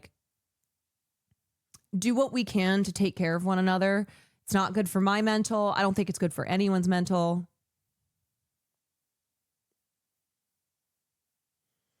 Anger can fuel you for sure, but that doesn't mean it needs to be you. There's a lot more emotions out there that you should be tapping into. That's not just that anger, which again, a lot of this anger too is coming from algorithms and platforms that are socially designed to make you feel mad so that you engage with it, so that you watch it, so that you comment. That's what we refer to, that's why we call it rage bait. That's why I can't remember who I was talking to about this, but I was talking about how, for instance, on YouTube, right? The reason that reactionaries, that people who are right wing, the reason that their content gets pushed, not just because of who's running these platforms, but because people are,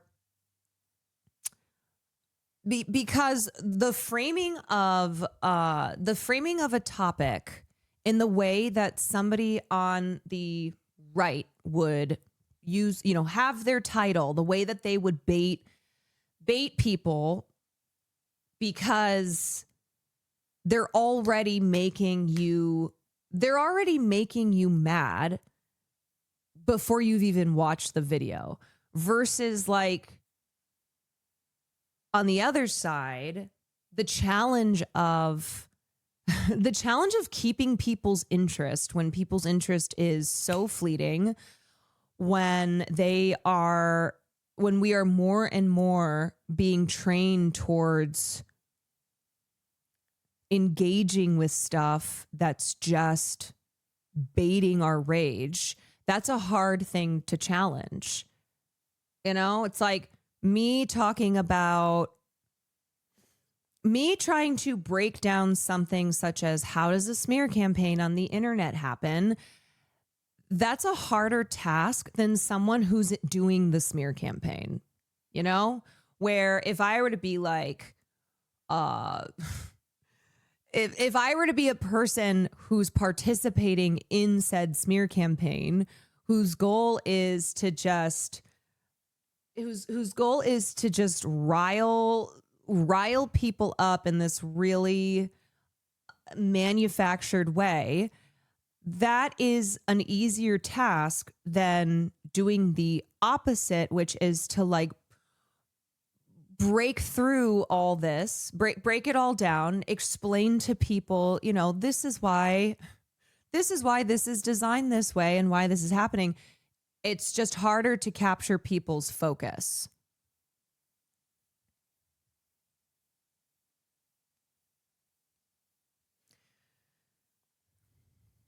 Rage bait's getting worse because of how bad our material conditions are at the moment. Two people want something to be angry at. Right. And then they're directed towards somebody who's screaming about gay people in video games and trying to say that that's why our culture has collapsed, why our society is collapsing, because God forbid we have a queer person, a queer character in a video game. And people who are buying into this are responding to real pressing issues in their own lives. Their response to their own economic situation worsening, but are misdirected, are looking for, you know, when they're looking for the source of their problems, or at the very least something that they can that they'll temporarily convince themselves has made them feel better by being mad at like trans women in sports. And I think there is that sense of control too. I think because when you go after vulnerable groups like trans people, it gives other vulnerable people who may not be, you know, who may not be marginalized like that, but due to being working class, due to not being a part of the 1%, they are vulnerable. They're economically vulnerable.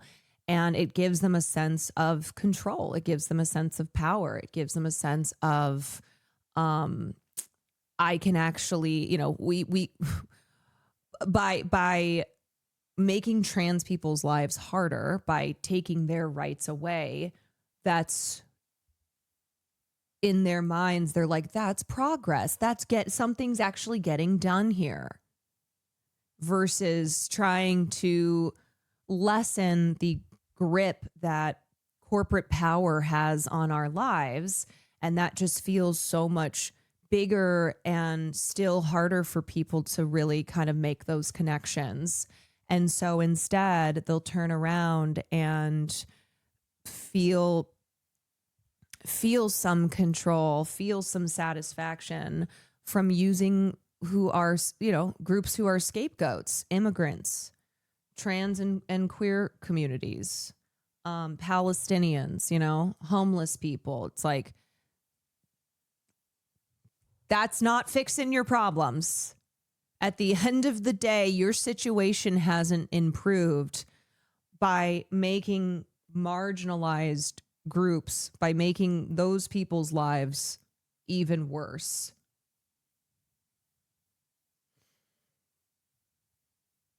I recommend looking up Good News for November on YouTube. It's just one video, but the person who uploaded it has an entire channel dedicated to good news from around the world. It gives you a bit of hope for humanity in the world. And I just think like wherever you find it, you have to still feel connected to humanity. And this is why we talk about AI a lot. And this is why I'm always stressing the need for human connection, because genuinely internet platforms more and more feel as if it's actually not about human connection and it's about human disconnection. Where when these platforms when they were first created and we started using them, and it was like, oh, Facebook, you can connect with people in your life. Oh, Twitter, big communication platform. It's the ability to the ability to have people from all over the world sharing news, talking about stuff here in one place that we can all access. And more it feels like the purpose is to make us disconnected. So I just, I always stress the need to still remain tethered to humanity. And I think engaging in art and culture, in seeking those sources of connection is very, very valuable and very important.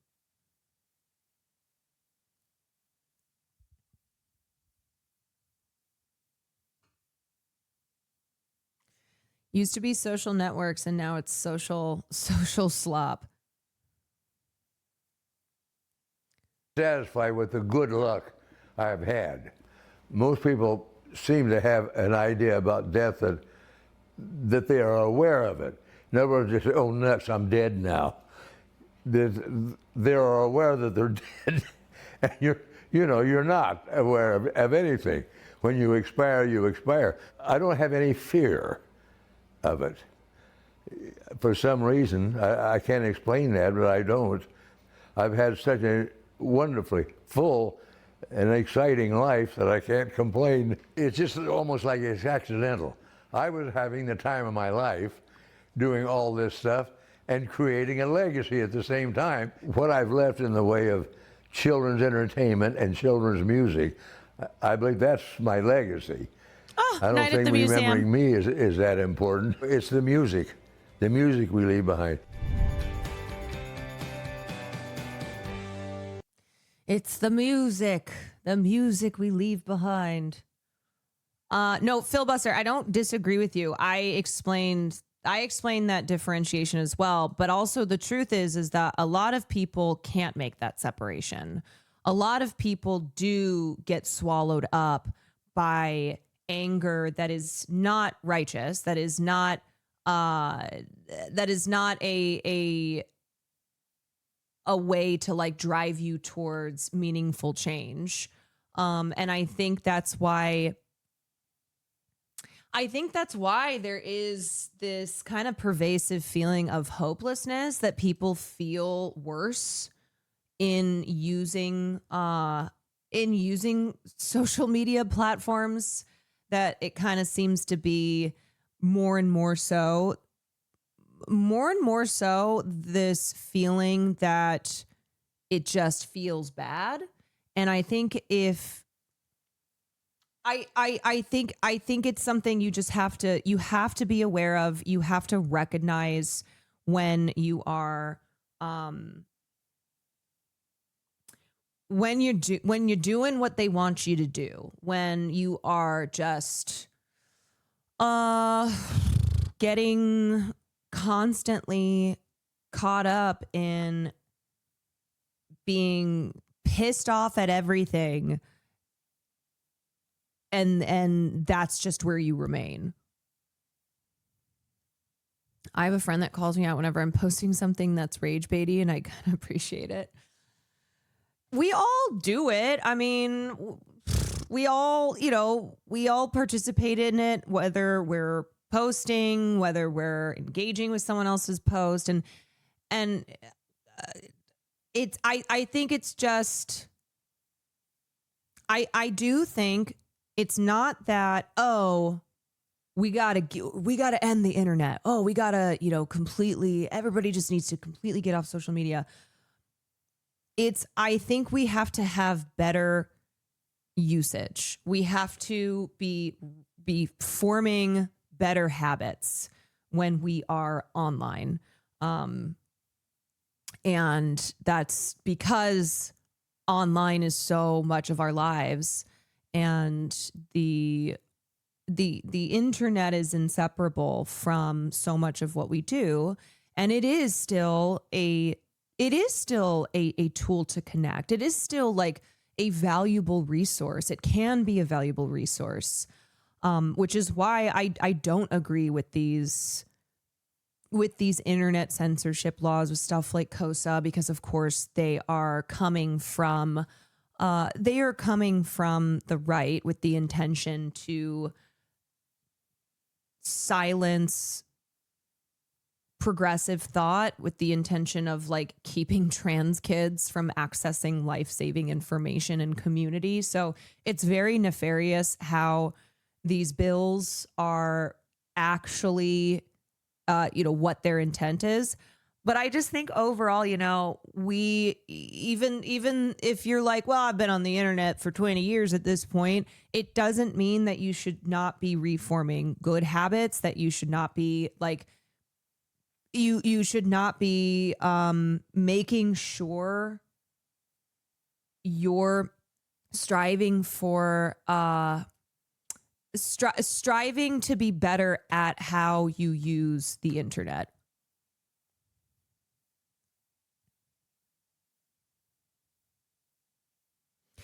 When I see people being kind or just good on the internet, it does genuinely make me happy. The thing that I'll see sometimes, and it's very rare, it's very, very rare, but somebody will say something, they'll just react. They'll be nasty. They'll be short. They'll be rude, and somebody will patiently correct them and kind of call them out. And most of the time it's just a like, fuck you, fuck you. It's whoever can say fuck you louder and say it first. But very, very, very occasionally someone will go, you know what? I'm sorry I reacted that way. I was misinformed. I was just reacting. And underneath that, I'll always see the like, man, this kind of thing never happens anymore. Or, you know what? Respect to you for acknowledging that you were wrong on this, and that you were just reacting blindly in the way that people do all the time. And that kind of interaction is rare, but I do feel like when people see it, they go, man, it's still possible. It's still possible.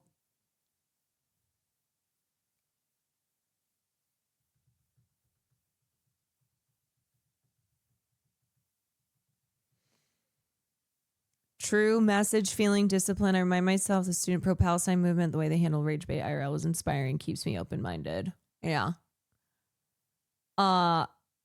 Anyway, I just think we should all be practicing good usage, good habits. And I do think that will make it easier to navigate what is a worsening landscape as these algorithms just become more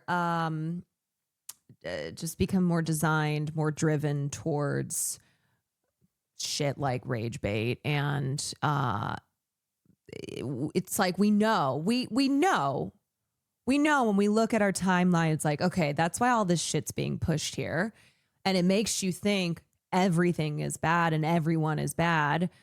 And we're aware of it. And I think the first step is like being aware of it. And then a second step is not letting it fully consume us, because you can be aware, but you can still fall for it. You can still go, it's getting me. Completely unrelated, but have you watched the Iron Lung? I did. I went to the premiere for Iron Lung, and it was awesome. I was really excited to be invited to that. I thought it was really an impressive undertaking by Markiplier. He did everything on that. He edited, he directed, he funded, he starred in it. So it was super cool to see this guy who started off on YouTube and amassed a huge following on that platform, got to a point that he had the resources and the ability to make something like Iron Lung. So yeah, he's a really cool dude. I talked to him afterwards. I got to meet him. I think with certain social media where moderation's minimal and there's a kind of hierarchy built in, people that should be allies end up hating each other through the chaos of the site as well. I hate when I see that. Yeah, there's a lot of like not being able to sort out who your enemies actually are. And it's just treating everybody as the same. And as we've said, on social media, there seems to be this binary where it's good or bad, but also this kind of desire to put everybody in bad, to like everybody,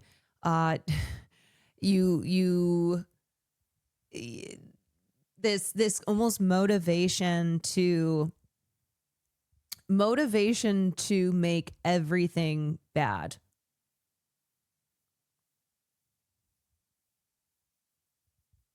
Did he know you? Did Markiplier know me? Yes, he's a member of the Quantourage. He loves the stream. No, he did not know who I was. He was like, huge fan. Love your work. Can't wait for Oscars season. Superiority complex by attacking people for being less moral than you. Yes. It's just my biggest problem is how, and I think everybody kind of feels this way, or you can attest to it being true, but like how we will behave in real life, the conversations that we have, just kind of the way that we are, we can be more reasonable, like gray area exists, nuance exists. And then all of that goes away online. And as I said, because I think there are certain motivations. I think there are rewards. I think the attitude, these attitudes that are rewarded, and these attitudes being snarky and jaded and just always just this like one-upping vibe.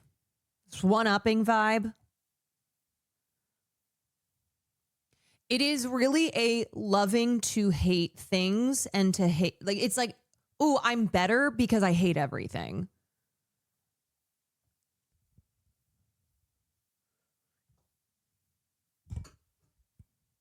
And I just think that that's an exhausting place to be in. To be like, yeah, I hate everything and I'm better than you for it. I just have to be nasty all the time.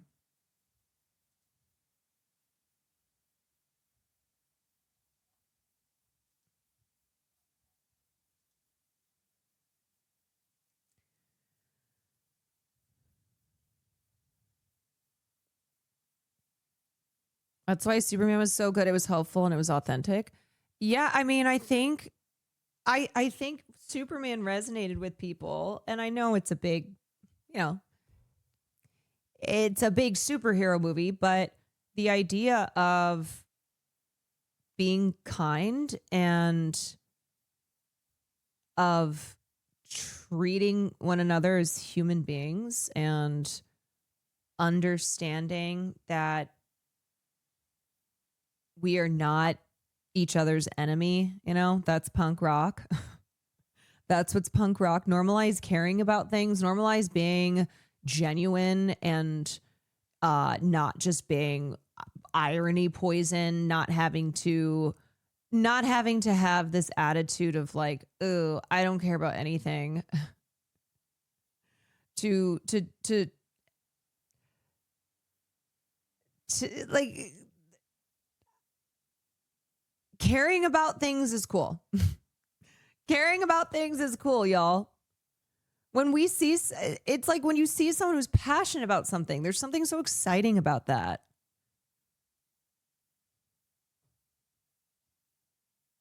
I just joined, so I don't know what prompted this discussion, but you're describing modern day internet culture very accurately.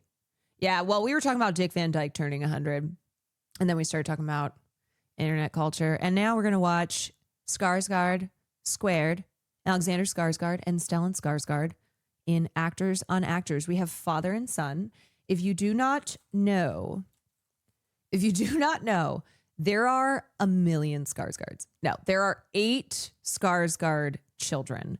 So Stellan Skarsgard is a famous actor.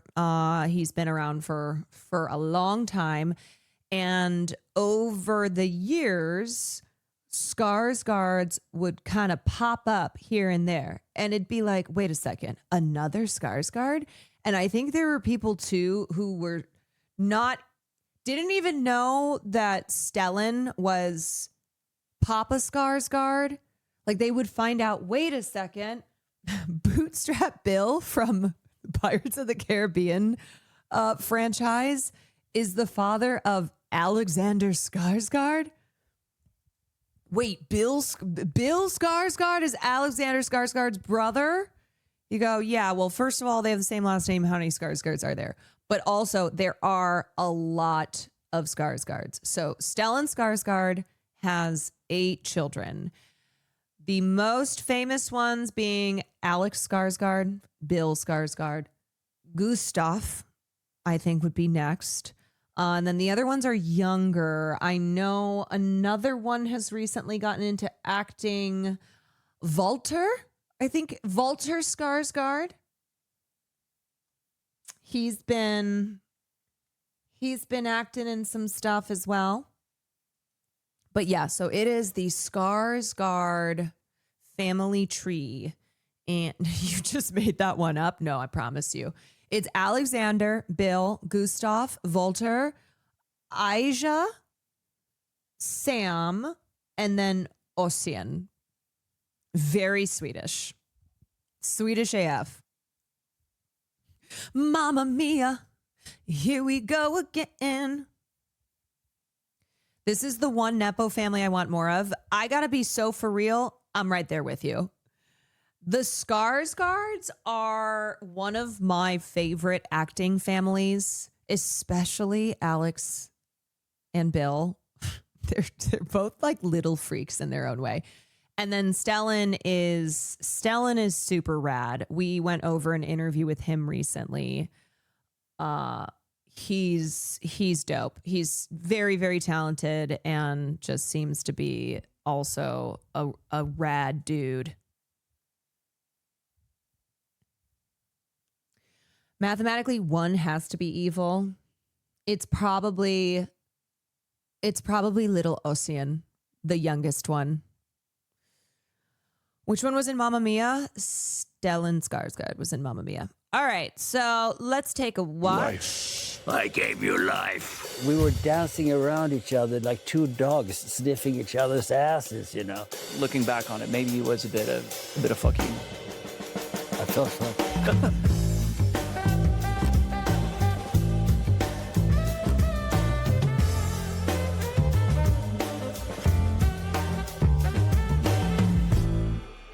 The elephant in the room here, Dad. Yeah. Is that we're both nominated for a Gotham Award in the same category. Yeah. And I assume that people believe that it's going to be all chummy and dad and son, and we're supportive of each other. No. Sure, we are, to a certain extent. There are limits. And now No gloves. Gloves off. You're going down, old man. You're going down. We'll see who goes down. Sentimental value. Beautiful film. You play yourself, right? That's an insult. Absentee father. So I was thinking, like you said, gloves off. The smear campaign has begun. Gloves off. How can you, I mean, you don't have to smear your pillion. It smears itself. I think my ace, the ace up my sleeve here, is to play the absentee father card. Because if I say, like, you play an absentee father, like, if I claim that you were an absentee father in my life, Don't do it. I get a lot of Sympathy, right? yeah, a lot of empathy from people, which like will raise my stock. And You can't do that. but it's also like I'm saying that you're playing yourself in the movie, so it's not really a challenge. How do you feel about that? Also, just an FYI, they both lost the Gotham. But on top of that, I do love. I mean, Alex is great, but Stellan in sentimental value, there was just no shot. There was no shot if one of the Skarsgards was going to win the Gotham, that it was going to be Alex in the film Pillion over his father in sentimental value. But this is how you know this is a loving father, that he is going, yeah, you know what? Game on. Game on. We should reward gay leather daddies. I agree. terrible. And the Gotham Award goes to. Thank you. Also, look at his I want to thank all the shorts. other nominees. I admire you all. And Dad, Sorry. wasn't your this? I mean, next time. All right, now it's your turn. What do you think of my performance in Pillion? Was it worthy of a, I don't know, a Gotham Award? It's very hard to predict whether it's worthy of a Gotham Award or not. Is it though? It is absolutely worthy of Gotham Award, but because it's, end it right there. That's perfect. Yeah. That's a great answer.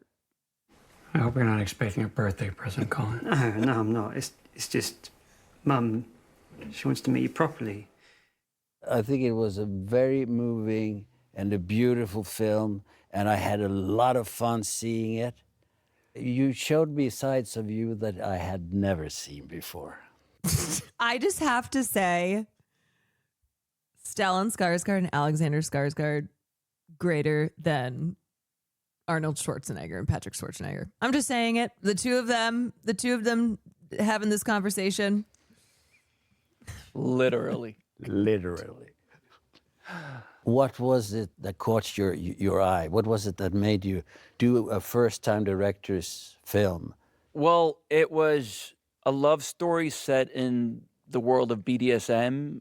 Intrigued me. Of course. Enough to open the script, at least. Mm. And then as soon as I did that, I was hooked because I think it's a phenomenal screenplay. Mm. Really surprised when I read it. I didn't expect it to be so tender and sweet and funny and awkward. It was just such a rich, beautiful script. I'm sorry, I didn't mean to upset you. Oh, you couldn't upset me if you tried. I had a conversation with Harry, and I was incredibly Did those two impressed do an actors by on his actors? vision, Yeah. how he wanted to tell this story, why he wanted to tell the story, his thoughts on Ray, my character. And in a couple of interviews, journalists have been like, was it a scary decision to jump on board? It's like a kinky gay biker movie by a first-time filmmaker, like a super low-budget movie. Like, why take that risk? I don't know how you feel, but like, if a script is phenomenal and you believe in the director, it's not scary. No, it's no risk. It doesn't really matter if it's a first-time filmmaker or if it's a super low-budget movie.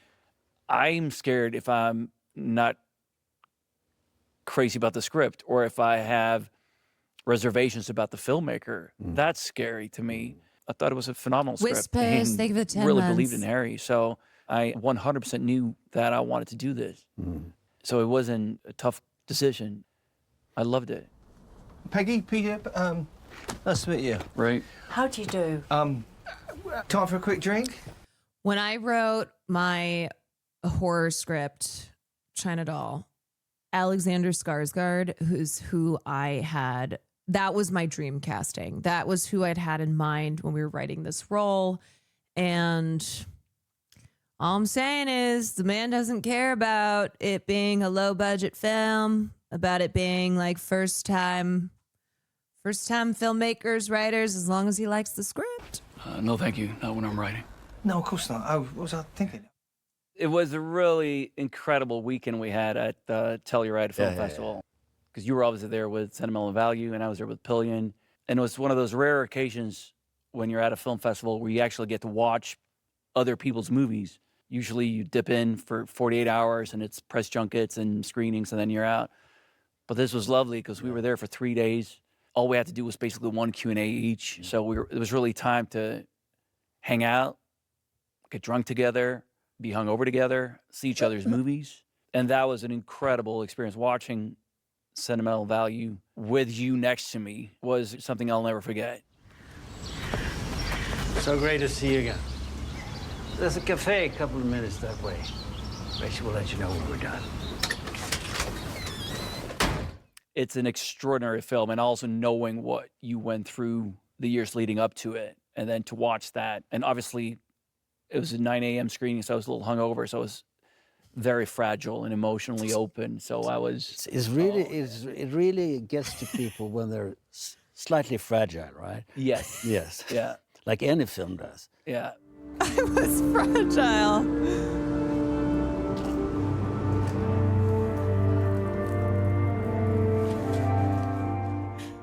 So I really wish you all the best. I wish you almost. I mean, not Gotham Award worthy, but runner up, I would say. Yeah. Thank you very much for your You're welcome. generosity. No, you're welcome. Yeah. You're welcome, Father. Yeah. But you know, if you win, welcome, Father. What am I going to say then? I see. I made him. You did. You made me. Did you ever want to be an actor? I mean, the first film you did was you were 7 or something, right? Yes. And the casting process was Allan Edwall, iconic Swedish actor, director. I think he was over at our place. You guys were drinking wine. He was going to direct a film. He needed a 7-year-old kid. I happened to be around, and I happened to be 7. So I think he probably just asked you. I mean, you remember this better than I do, but like, hey, maybe your son wants to be in my film. Straight up nepotism. Yeah. It's that easy to acknowledge. And do you see how Alex doesn't seem as if, one, he's pandering for any type of, I'm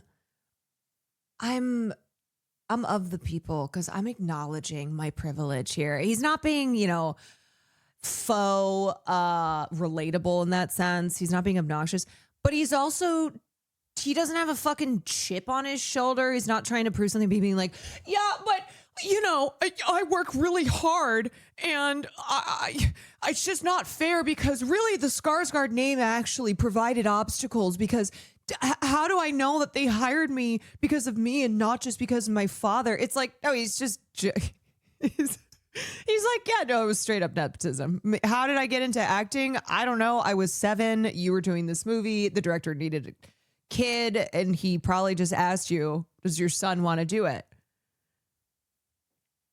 It's just that, it's that easy, folks. It's that easy. And anybody who's not doing it this way there's no excuses, by God. Yeah, there's the Skarsgards, Jack Quaid, Allison Williams, a few people who have responded in such a sensible, easy way to the topic of nepotism. Yeah, Maya Hawke as well. She's like, yeah, no, absolutely.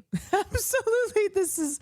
I have greatly benefited from nepotism because when you are secure do you think Alexander Skarsgård is not secure in his talents in his abilities and his career that he has to constantly be like, yeah, but I worked really hard, but yeah, I'm super talented.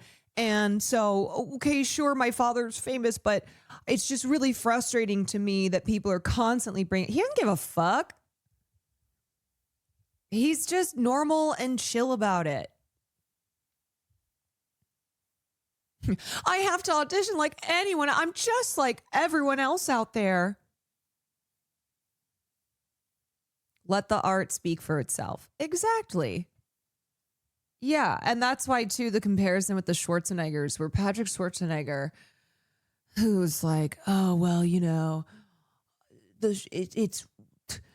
I mean, sure, my father's Arnold, and like, sure, I grew up where he would take me out of school and I'd go to his film sets, but really, like, I've worked really hard. I've worked really hard, and the Schwarzenegger name actually, maybe there were disadvantages. Like, brother, you not only is your father Arnold Schwarzenegger, your mother's a Kennedy. You come from political royalty. Like, that is a dynasty. Also, this is a bit more normal of a way to say you saw your son's dick compared to the Schwarzenegger one. Yes, just no competition whatsoever. Skarsgard's greater than Schwarzenegger's. Dee Mega Doodoo, thank you for the 6 months. Queen Kwan, oh, thank you for being a Twitch style icon. Oh, excuse me, which is so rare in a woman of culture. Pardon, what? Which is even more rare. Thank you for being a. You are. You are welcome. Happy to have you here. Legendary username. Yeah, I'm not going to finish saying the rest of that sub message, but thank you for being in this community. That's how I booked the job. I don't even think I auditioned for it. I think he was just like, hey, you'll be good. But I do remember one thing. Hey, it was that he cast me as the lead of the movie. It's about a bourgeois family in the 30s. Yeah, the you'll kid work. Is supposed to be quite. Dee Mega Doo-Doo, what the heck? Thank you for the 10 gifted subs. Appreciate you. Yeah, it's like an affluent neighborhood. But his friend is from a poor part of town, is sick, and Thank you ends up for dying in contributing the movie. to the Queen's So I was cast as a lead, and coffers. then he found another guy who looked way more like a little bourgeois 7-year-old. You weren't bourgeois enough. Well, I was very skinny, and if you look at photos, it made sense that I would be the dying buddy rather than the lead. And again, I didn't know I hadn't read the script. I didn't know anything. I was just like, yeah, this sounds fun. But I remember that Alan, instead of just going like, oh, Alex, you're going to play this part now. I remember him calling our house, and you were like, Alex, Alan is on the phone. He'd like to talk to you. And Alan was like, Alexander, would it be okay with you if you would play Kalanub instead of Åke?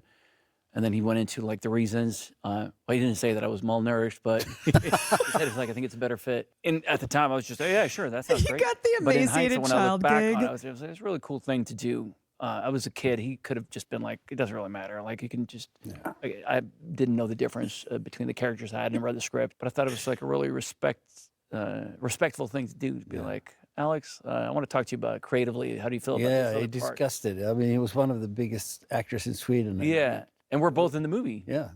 You ended up playing the 7-year-old rich kid.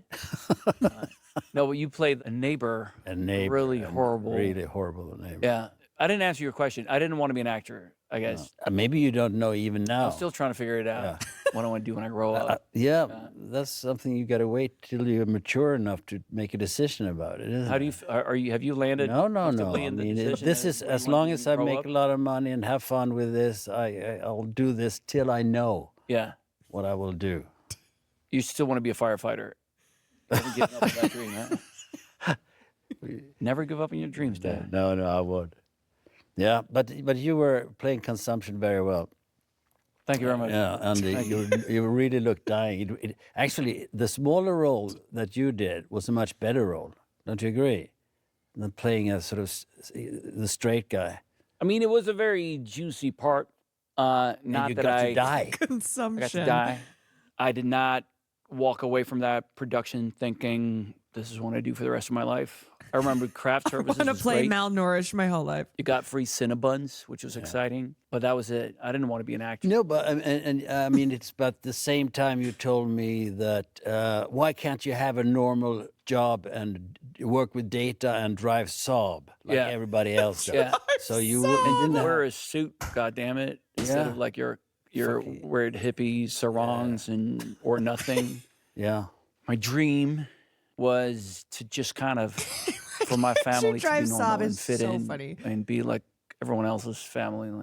Like you said, for you to have a briefcase, that would have been fantastic. The concept of young Alex Skarsgard turning to his incredibly successful actor father and being like, why can't you drive a Saab and wear a frumpy suit and go to a 9 to 5, although they're in Sweden, that you would make you like everybody else? Why can't you just be like everyone else? His father, multiple award-winning, incredibly successful actor. Dad, you kind of suck. I would have loved that. What a tragic childhood you have. Yeah, rather than like you're like a weird tote bag that you found in India or something. Yeah. I think it was also the whole extended, because it's obviously a family. It wasn't just you; it was everyone. Most people in our family are artists. Some, like writers or composer child or brain. an artist or painter or actor, and just a lot of eccentric, big personalities that I obviously loved, but those years, especially like early teens, those years were, especially if like bringing friends over was always like, oh God, this is, because I wanted it to be like everyone else's household, and everything that I appreciate about our family now, I didn't at the time. So I was very adamant about like not. Oh my God, I relate. Taking that path in life. I was going to be. I relate without having a family situation or growing up at all similar to the Skarsgards, but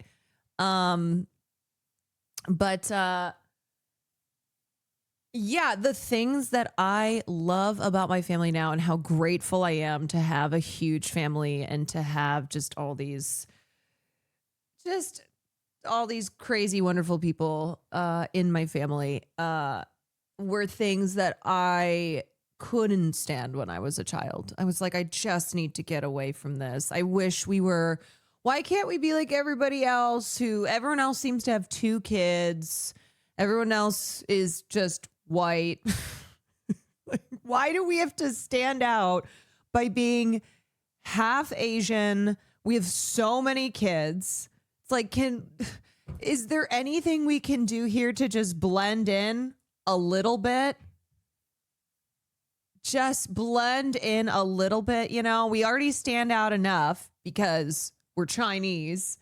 And then there's a million people. I mean, this is why when my sister was born, I said to my mom, just put her back in your stomach. Isn't that how that works?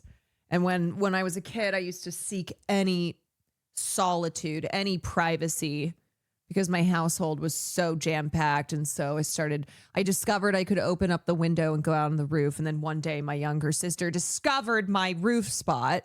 And I was like, nothing is there's no sanctity here.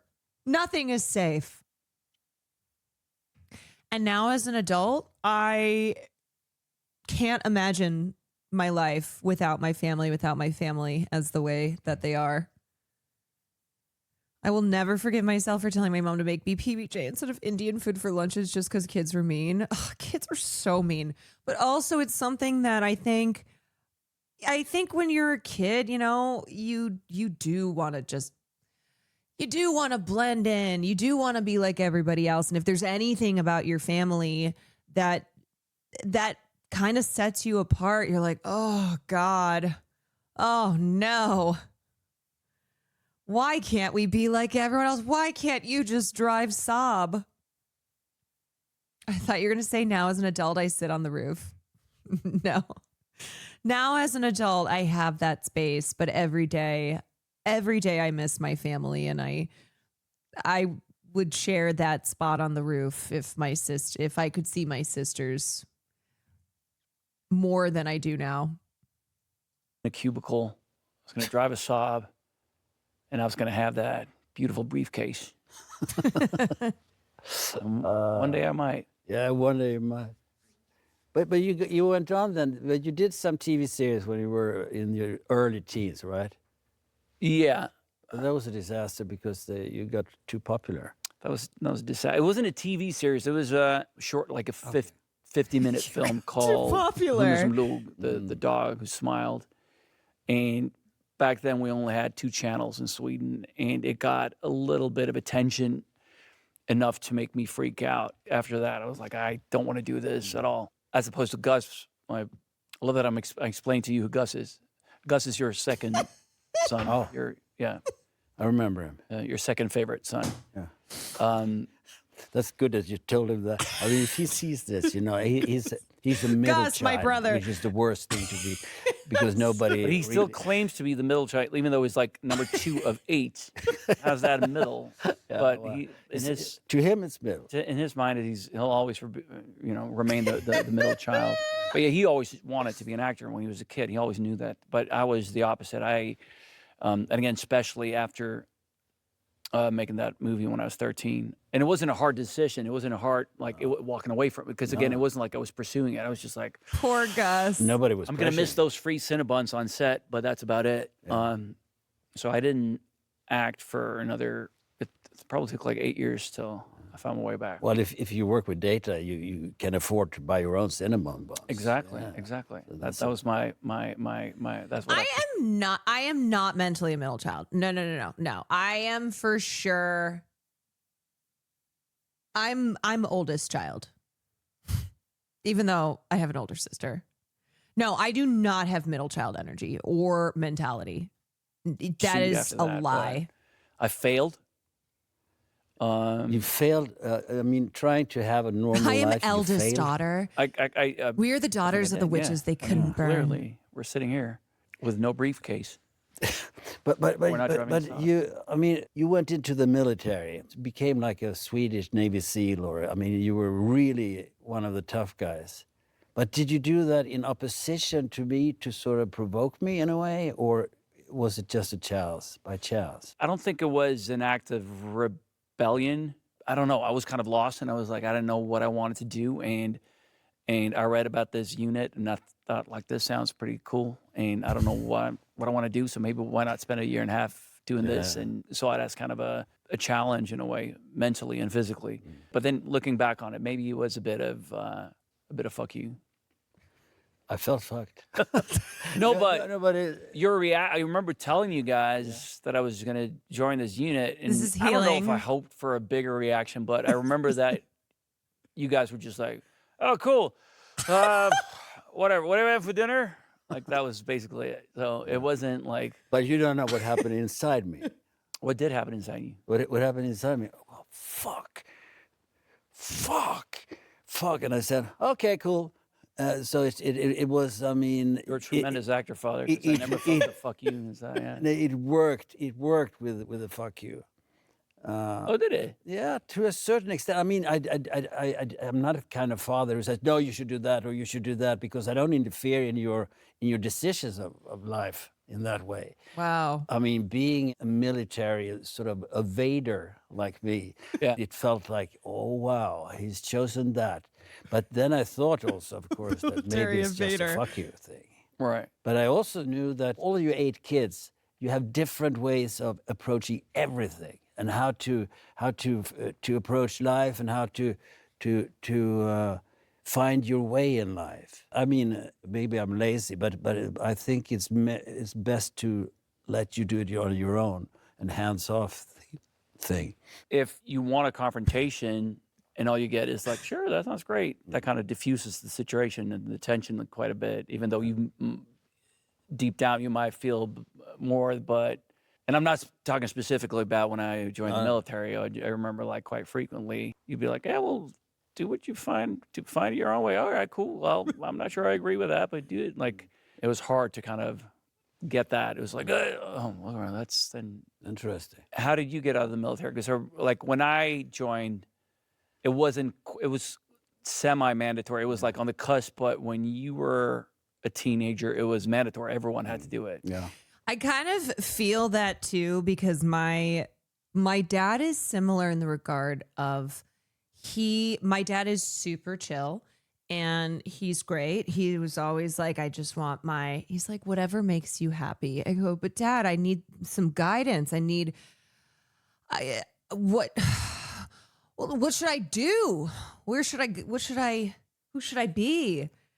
And he's like, just be happy. Just find fulfillment. I was like, but what does that mean? What does that look like? Yeah, I'm one of the Skarsgard brothers. It turns out I've discovered today. And it's my dad is amazing. But yes, there have been points in my life. Like I remember when I was car shopping and I told him, I said, Dad, I don't know anything about cars. I know I'm going to get screwed over. I need your help on this. Because my dad would always buy cars off of like eBay or Craigslist. But when we were going through the process, I would keep saying to my dad, okay, well, is this good? He'd go, well, what do you think? You know, this is your money. You worked hard. You saved up. This is your car that you're going to be driving out to LA. It's like, no, the whole reason that I have you here is to tell me. And he just had this but this is your, this is your life. This is your car purchase, your decision. You know, you worked hard and saved this money. And I ended up buying a car that was completely a lemon. It had its mileage rolled back 300,000 miles. I don't even know how I made it out to Los Angeles. And I remember being so mad at my dad, and I called him. I said, this is exactly what I thought was going to happen, and that's why I needed you. And he was like, oh, I'm so sorry. I thought I was just encouraging you to make your own decisions, and I didn't want to get in the way. And yeah, it's the 60s hippie in my dad where he's like, well, you know, it's up to you. Whatever the vibes are, you know? Should have brought, yeah, and that's when I went that I should have brought my mom. I should have had my mom on that. I did learn from it. You know, the funny thing is I did learn from that whole situation, though. I did learn things. I know, you're supposed to tell me what to do. Yeah, my decision was that I wanted you to make the decision for me.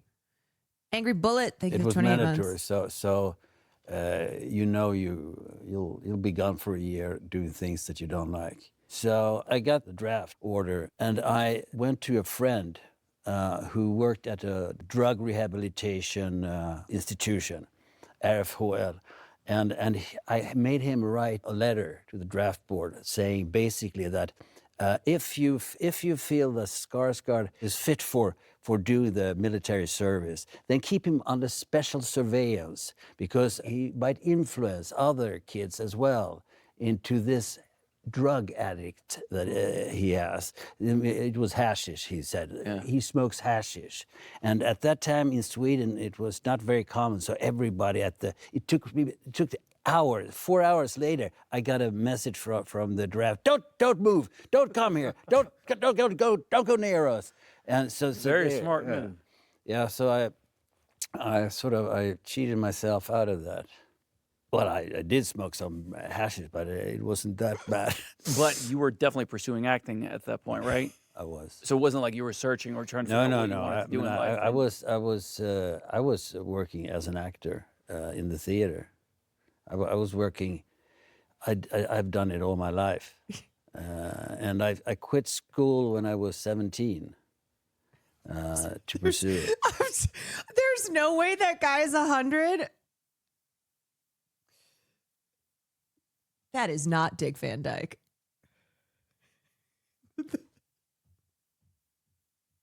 Please. Please. I'm crying. That's Stellan Skarsgård. That's Papa Scars. But you are correct. Yeah, you are correct. There's no way that guy is 100 because he's not. He's definitely not 100. And the younger one's Amanda Seyfried. Yeah. Mm-hmm. Yeah. The hashish keeps him fresh, keeps him looking not 100. It's crazy. Shot Campan, thank you for the 4 months. Because I got an offer, a theater offer in Shit another is town. so funny. After Bon Bébé, your first big time. Yeah, that was a TV series. There was a TV series I did when I was very young. But then I sort of went into the theater, and I didn't film for many years, and I sort of had to start from. Have you watched the any other beginning, Scandinavian movies? Are you ever going to be on stage again? No. Never. No. I don't think so. I mean, I did a couple of years ago. I did it. We had a reading of a play in London. So the actors, you rehearse a little, and then you gather in the evening, and the audience is there, and you read from the script to find out if it's a good play or whatever. But it's a very common way of doing things. And I was there, and I found out that I had not been working in the theater for years, and I found out that like almost 30 years, right? What? Yeah, now it's 30 years, but then it wasn't that. Yeah. 15 years maybe. And then I found out that, my God, this doesn't work. And I felt like I couldn't reach anybody. I couldn't reach the audience. I felt like I was just waiting for my close-up so I could do something. Mm. But there's no close-up. So I got scared, and I ran out in West End, and I went up and down the streets, and I was going, all the exercises, the voice exercises, and physical exercises to expand my physical presence and my expression. And I was so scared that I came to the theater in the evening that I shook so much that I couldn't read the lines even from the script. And I thought, this is disaster. And then I went in on the stage when my cue came, and suddenly I felt something. It's like a... None of his work with Lars von Trier? No, Are they in Swedish? Some of y'all are naming films that I've definitely seen.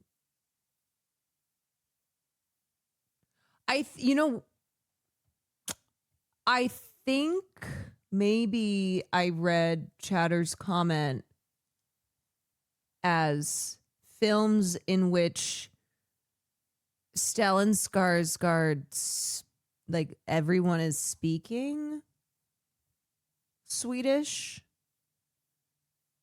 which I can't remember if I have. Von Trier is Danish. No, I know, but like Melancholia, that's English language. I don't know. Part of me now is like, have I seen non-English language films? And I guess I just speak all these languages. I just understand everything, so I don't even know when it's not in English.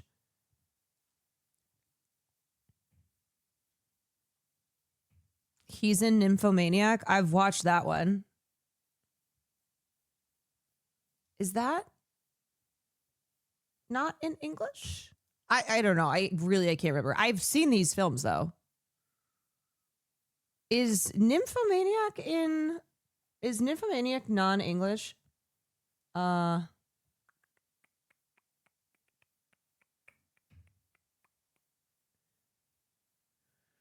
I'm just so worldly. I just speak every language, so I don't know. I understand it all. I can't tell when something is in... I can't tell when something is not in English because I just understand it. I just speak it all. Have you seen the original Girl with the Dragon Tattoo? Yeah. You have found me at a very Swedish time in my life. Spine is doing something, and you like a robot. And suddenly, the voice came, the expression came, and the feeling came from years of theater work. And I knew that I could reach the furthest away in the audience. And that was fantastic. But it was also The a original Girl reminder Dragon Tattoo movies are that in English. it's totally different from filmmaking. Because filmmaking, to me, is more like the rehearsal on theater. You've done theater yourself, haven't you? Yeah, but it's also been a while. But Yeah. didn't that, when you felt the pressure going into it, when you stepped out onto stage and you felt that you could reach out and reach the audience, weren't you bitten by the bug again? Were you feeling like all those years, like, oh, maybe it'd be fun to do something more than just a reading? Or Yeah, of course. Of course, I mean, I felt that, oh, this is lovely. But to me, it's too much work. And now I can't remember even. I mean, I don't have memory for a lot of lines like that. But when theater is good, it's better than anything else. And you have synchronized breathing with the audience. And you feel it, son, okay, there we are. And now I can do whatever, and the audience will follow me. And it's fantastic. But that doesn't happen that often. When you're working on a bad show, you're going down every night, knowing it's bad, and you're you have to struggle. Yeah. Doing films, I'm learning film acting still, and I'm learning more every day, and that is so cool. And that's why he hasn't decided if he wants to do it. No, but you can learn me. You can teach me. Yeah, that's what I'm here for. You know, you said, I mean, you were a Nepo baby, but you weren't a Nepo baby. Nobody gave you anything as a 7-year-old. Gave me life. I gave you life. Right. Yeah, but when you suddenly decided to become an actor, you went to a university in New York and studied acting for a while. I know you did some small things in Sweden, but basically, what you did was going to auditions in LA for 6 years, right? Yeah. How did you finally get True Blood? You were shooting a movie here, and I came out to visit, and I had just finished drama school in New York and didn't have representation in Sweden. I didn't have representation out here either. And Jerry Scott, your old manager, we had dinner one night, and she's like, "Oh, Alex, I hear you're acting back home." And I was like, "I'm trying." She's like, "Gee, I'll send you out to an audition here in LA. So hot and Wouldn't that be True fun?" Blood. And I thought, well, this is a cool story to tell my friends back home, being on vacation in Hollywood and actually like going to an audition. And it was for Zoolander. And I got a small part in the movie. So 2 weeks later, I'm in Tribeca in New York City shooting with Ben Stiller. That's right. Setting fire to yourself. Yeah, setting fire to myself. And obviously it was incredible. And I went back to Sweden. I was working at I was doing a play in Stockholm the following fall. But Jerry basically just said, like, whenever you have a break, come out to LA and I'll send you out to some auditions. So I felt like I got nothing to lose, really. It's not like I have a... Yeah, he's one of the dumbass model friends of Derek Zoolander, and they do a gasoline fight while they're filling up the car at the gas station. And then one of them goes to light up a cigarette, and Derek turns, he's like, "No!" And they all blow up. So iconic. Fantastic career back home. I might as well go out to LA. And I was also very naive. I think because I'd only been to one audition and I booked it, I was like, it's kind of a piece of cake. You just walk in and Ben Stiller's there, and then they'll fly you business class to New York and you shoot, and it's fun. And then I realized it was a lot harder. And like you said, it was many years of just like auditioning, going up for stuff, not booking anything. But occasionally I got close. And I think that was like when I moved to Los Angeles, and in my first week, I had an audition for a series regular role on a BET show. And I had just started film and TV acting, and I had just moved to LA.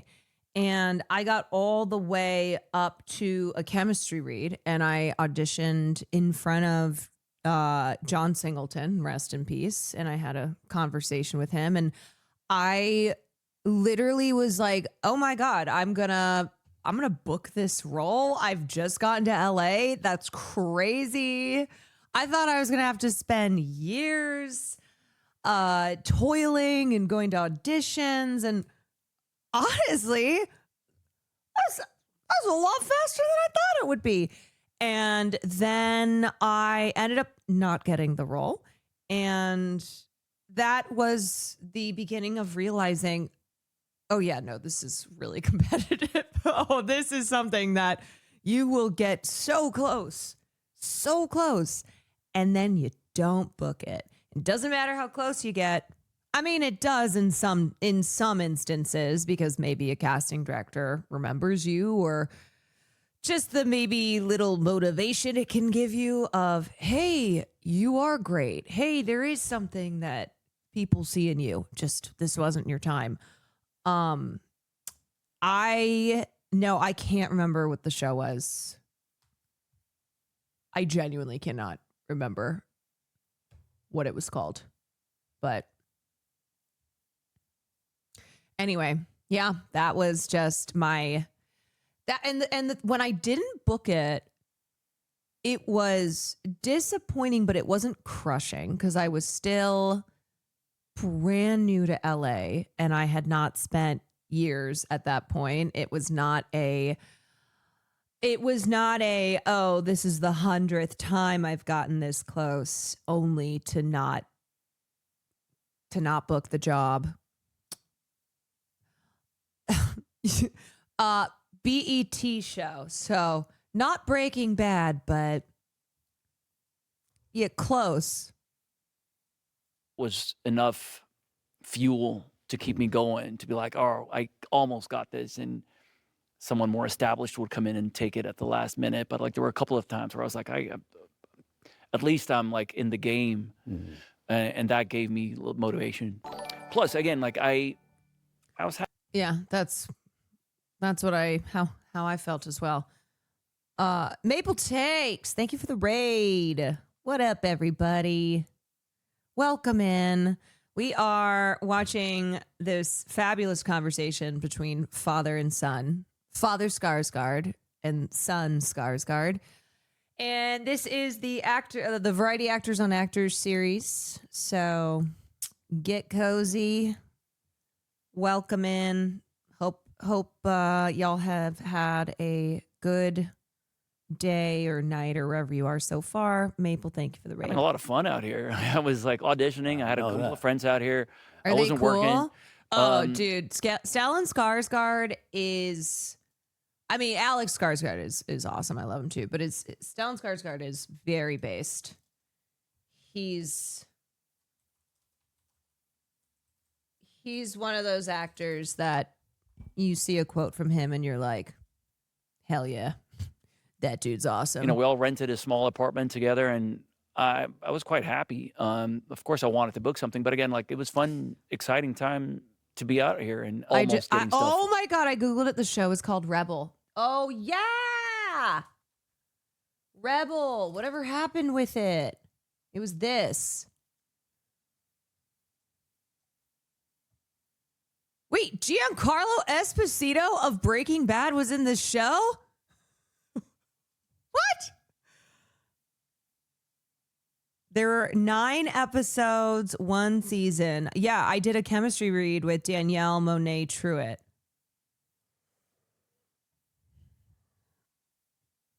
Yep. Who ended up booking this role? Angela Coe. The character was named Sheena Lynn. Sheena Lynn. And yeah, I think Angela just had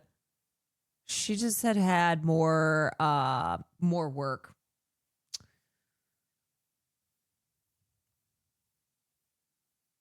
I was fresh. I was a newbie. Not that it can't happen, but anyway, what is a chemistry read? A chemistry read is when you have advanced to a stage in the audition process where you are being tested out with either someone who they've already hired or someone else who's top of their list, and they want to test your chemistry because you might hire 2 actors who are great in their individual auditions for whatever role they're reading for, but then you put them together and it just doesn't it just doesn't work as well. They just don't have a chemistry on screen. The chemistry read is when you make meth. Yes, you have to make meth and then show them how you make the meth. And if the meth is satisfactory, then you get the job.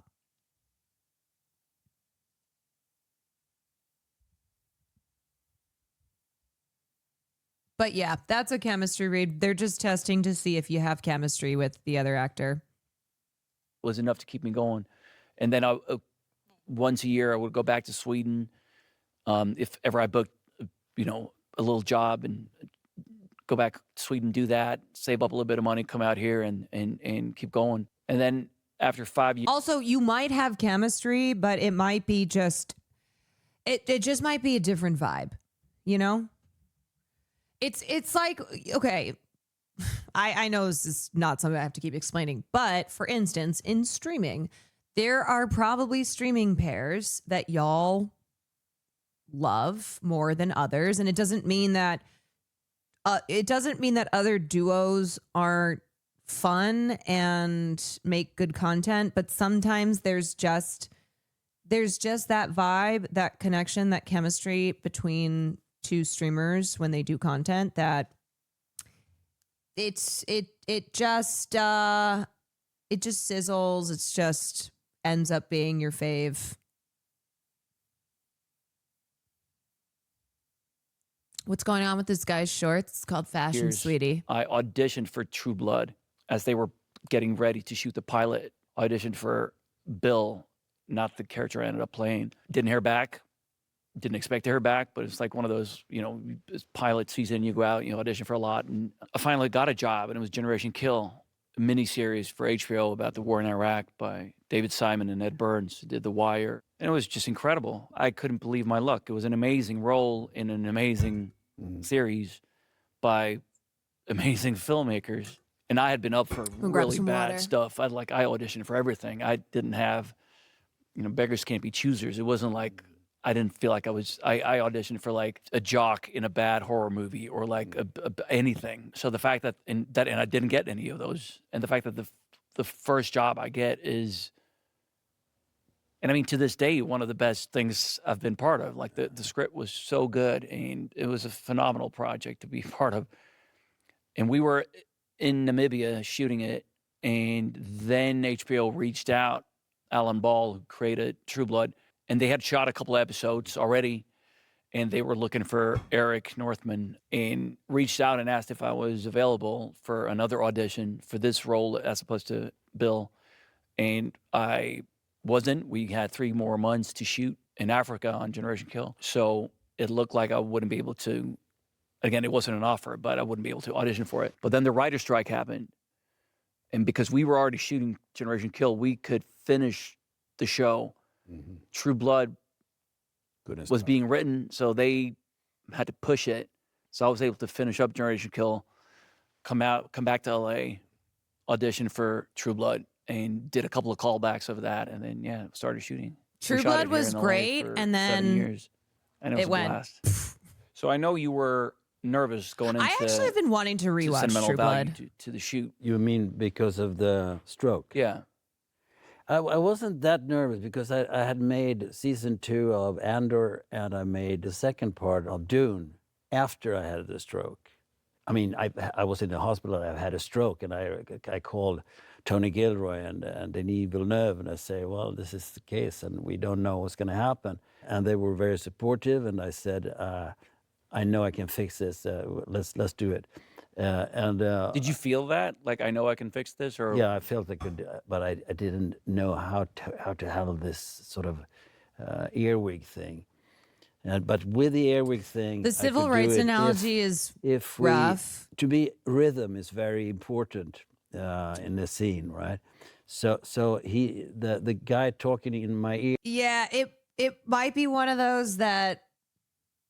It might be one of those I rewatch. I go, okay, season 1's still great, but then I go, It doesn't have to. He must not interrupt my rhythm. He has to help me in that way. So I have to hear the other person saying my cue, and he has to over that go da da da da da da very fast and very clear and without emotion, saying the line, and then I can answer in the right rhythm and create my rhythm of that. So that was complicated, but I thought that, well, maybe this is it. This is gonna be finished before, because I thought that, well, maybe I won't get any more jobs, and that was my big fear. And then Joachim called me, and did you feel that even after shooting that, Andor and Dune? Yeah, I felt that maybe. Because I remember before going into it, it was almost an existential crisis, because you've been acting for 60 years, and then it's like, is that it? Am I never going to do this again? Am I gonna? But then you figured out a way to make it work. But were you still, after that, feeling worried? But it's also, I mean, I'm 74 years old now. And you Thought know, he was 100. most people that are writing are much younger, and they rarely understand older people. They they think that old people, they can't handle a cell phone. They sort of walk funnily, and they can't tie their shoelaces. Old people are just like us. Most of the scripts I get are sort of this. Someone who's got dementia, or there's someone who's got Alzheimer, and with all respect for those people, I don't want to play that yet. In a way, suddenly you're supposed to play a certain age, not a person, and that is bad. I mean, when you're 30 years old, you don't play the 30-year-oldish character. You play that you're 30 years. You are 30 years old, but you play some other character, you know. And that's very hard. But I got the offer to do Joachim's film, Sentimental Value. I knew that I would say yes, of course, because I've seen his films and he's a brilliant director. I invited him to Stockholm to dinner. We went out and had a meal, and I insisted on paying, because I said, I don't want to owe you anything, you know, cocky fucker. And I knew that I would say yes anyway, you know.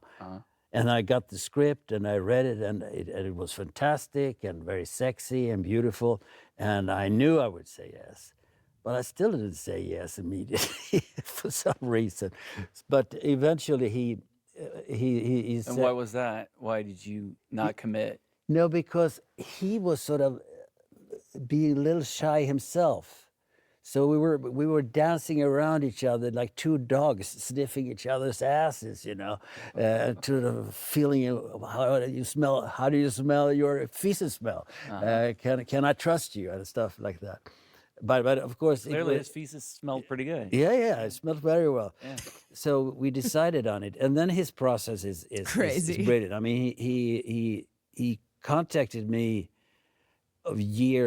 more than a year before we started, and he had written the role basically for me. That you know, getting a role like that, it's one of the best roles I've ever had, and getting it tailor-made. You know, every seam, every sort of fitted like magic to me. It was very nice to meet you.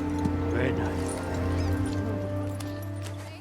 He gets the best people in Scandinavia to best crew, and everybody's so excited to work with him, and the feeling on the set is beautiful. Similar to Von Trier? Yes, actually. But the outcome is very different. It's the Trier brothers, I would say, because they have the similar thing that whatever is produced, to produce real life in front of the camera, you have to let go. You have to be, it has to be spontaneous to a certain degree, and you have to allow accidents to happen. You have to allow the weirdness the things that you can't plan to happen as well. And he does that. But he also has the thing that I've only heard about one director that has it. He sits beside the camera like this, and he watches your eye. He watches your eyes all the time, and then he sees exactly in the face what muscles you move or whatever happens. So he reads the expressions that you have that are also unconscious. And that happens a lot, and that happens apart from the lines that are sort of, that also colors the lines because they're he gives a different color to the line, maybe, or it is between the lines. It's in a pause. It's the listening he's out after. The Von Trier. When was the first time you worked together? It was on Breaking the Waves. What was it, 95 or something? His first 5 films are extremely beautiful, but overly controlled. So he was sort of control freak. He decided where you should look and everything. And that killed them. In a way, they became ice cold. But then he realized that, and he sort of let the actors go. And he did it in The Kingdom first. It was general lighting, and the camera had to find the actor and stuff. And then he did it in this. The first film he did it in was Breaking the Waves, and that was revolutionary then. How did you end up in Breaking the Waves? Had he seen? I mean, I'm sorry. What was it? Do you know specifically what? Because you didn't know each other personally. No, I don't know what he'd seen. He'd probably seen these Simple-Minded Murderers, but he's very. You can't be sure that he's seen you, or you don't know. He might be sort of. Also, just so you don't get confused, so there's Lars von Trier, who Stellan Skarsgård has worked with, who did Antichrist, Melancholia, Nymphomania, The House That Jack Built,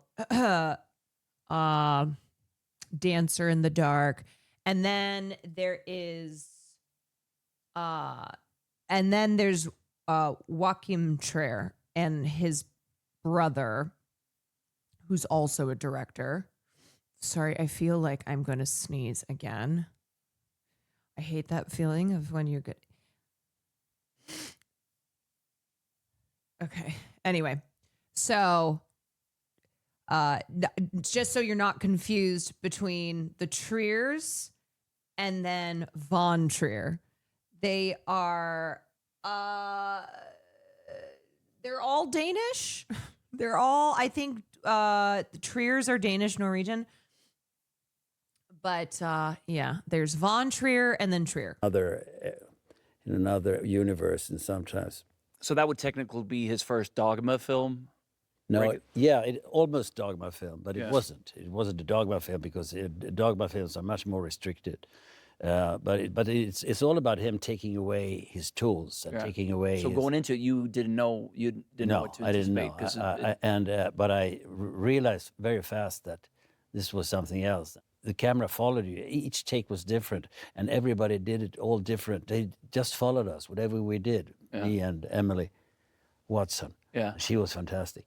But related. You worked with him yourself. You worked with him in The Kingdom. Was it number 3, right? Yeah, for one day, but for one day. Yeah, and Melancholia. Melancholia. I remember the first day on Melancholia, we shot a scene, Kirsten Dunst and I, in the limo on our way to our wedding. And Lars was like, all right, at some point, you know, Alex, you're talking to the driver, trying to help navigate this curve. You're stuck. And at some point, you get out of the car. And I asked him, like, well, do you want me to step out this side or that side of the car? Thinking that conventional filmmaking, they would have a plan for like a wide shot, and it looks better if you come out this way because otherwise you're blocked by the car. And I'll never forget his look, because he's just like, I don't know. Whatever you feel like, we'll follow you. And that kind of summed up his style of filmmaking. It was so liberating, like just to run around. And like you said, he didn't care about continuity really or hitting your marks. He was just following, even in big crowd scenes, wherever he felt the energy was, what interested him in the moment, he would just run with the camera and discover it. And it was just so exhilarating, wasn't it? Was that the only time we worked together? After Kalle Nubb. Yeah, but we didn't have any scenes together in Walk On. No, we didn't. I directed you in a short film, but just voiceover. But damn, is that the only time? It's the only time we've been on in front of camera together. But I remember that big. Okay, I need a film with all of the Skarsgards in it. I'm talking Stellan and all 8 of his kids. Well, okay, minus the ones who aren't actors. All the Skarsgards who are actors. Make it happen. out scene, and we had a little exchange, and how exhilarating it was that like it was 200 people in the room. You know what? The Fuck camera it. would Even the be non-actors, far, get them all in far there. end of the room, and then you start the scene, you're in it, but the camera's nowhere near, and suddenly it's like in your face, and then it was Goes just away. so dynamic and playful and fun, and wow, nice. that's it. That's it. Only time we work together. I haven't worked that much with any of the kids. But it's, I mean, they usually say that, oh, we should get something for you all together, but they don't. And I mean, it's complicated to write a piece for 8 kids and a father, and that is any good. You're looking for a writer who can write something for all 8 Skarsgard children in Papa Skarsgard? I'll do it. I will take on that task. I will fill that role. Yeah. Somebody said, well, we can get a lot of money and we can make it. No, you can't get enough money to the writer. I don't need money. No. We were years ago. I'll we were do it for free. I will volunteer as tribute.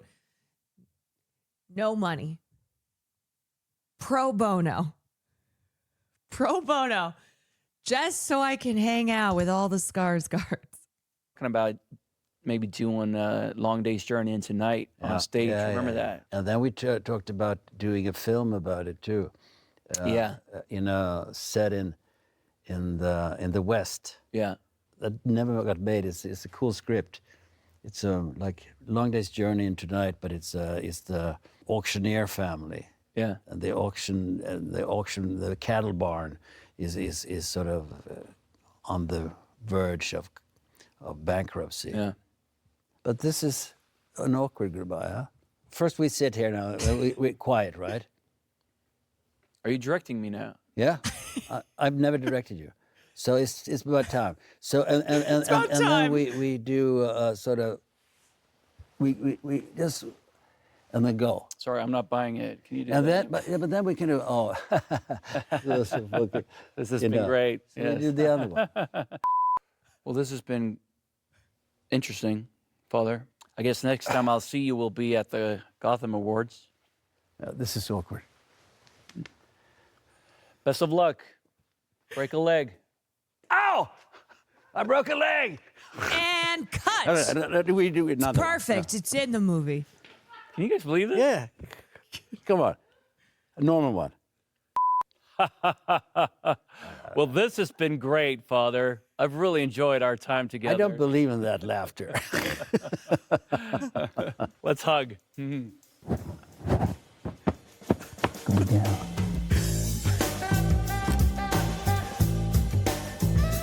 Father. I don't know why it sent me every time you call him Father.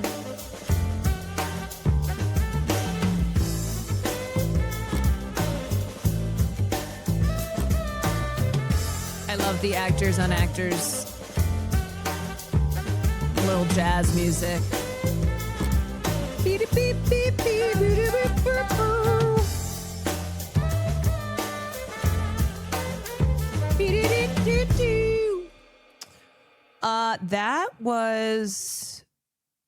That was great. I really enjoyed that.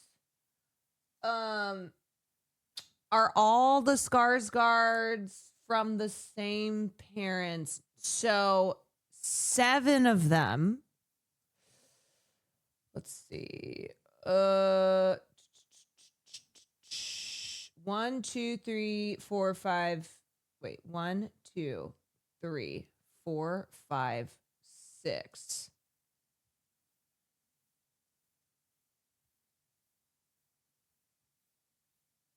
Six of them are from first marriage, and then second marriage, I think it's 2.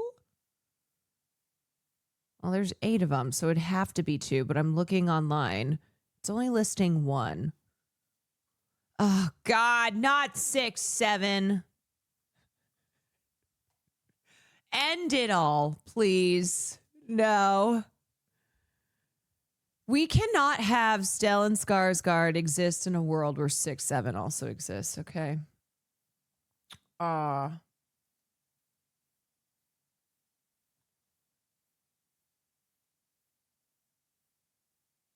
Okay, wait.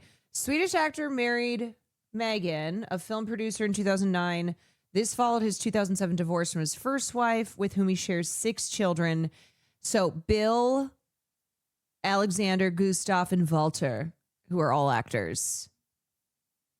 And then the younger ones, Ossian and Kolbjorn. Ossian and Kolbjorn are from second marriage. But it looks like they all... It looks like it was like all one big family. I don't know how they do things over in Sweden. And he had 7 sons. There's only 1 daughter. 7 boys. That's wild.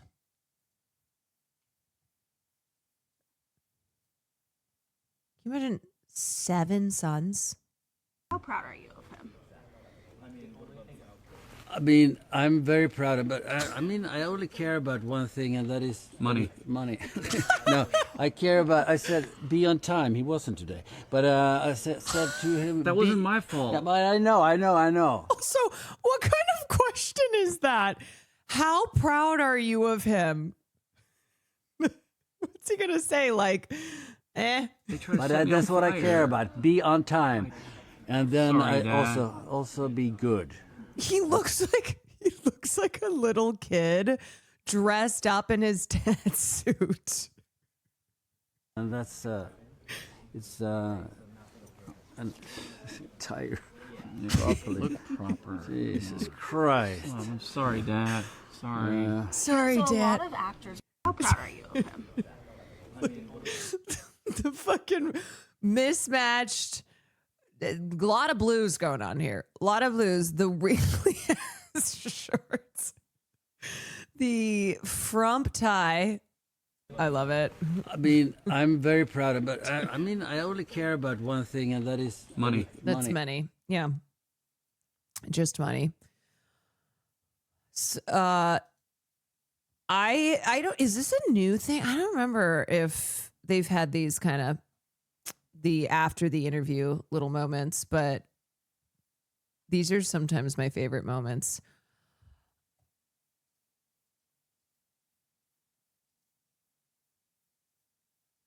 All right, that was great. Loved that. Intimacy coordinator profile. What time is it? 9:30. You know what? This is probably at least half an hour discussion. I'm gonna save this till Monday. I have this. I had one other thing. I have this Kate Winslet thing. Let's save this for next commentary stream, and let's do some gaming. There's also this post from Vivian.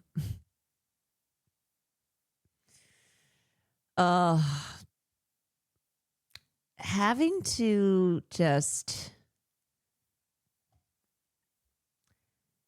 having to constantly deal with the fact that your estranged biological father is Elon Musk. Vivian is stronger than the troops. She is way too smart and funny to be only 21. She's so fucking funny. And the way that she just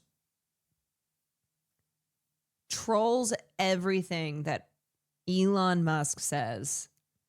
Tragic mental illness caused by the evil woke mind virus. The absurdity. It's so stupid. It's so do people who talk this way realize how dumb they sound? Tragic mental illness caused by the evil woke mind virus.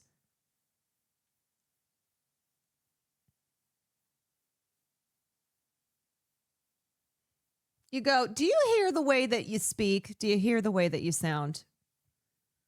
You sound like an idiot. You sound real fucking stupid. Brigitte, thank you for the 9 months. Shot Cam, thank you very much.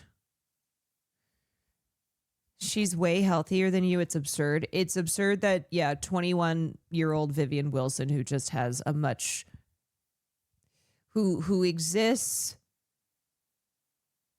in a way that Elon Musk just can't. These two different worlds. One person who's living in a normal reality, and the other who has trapped himself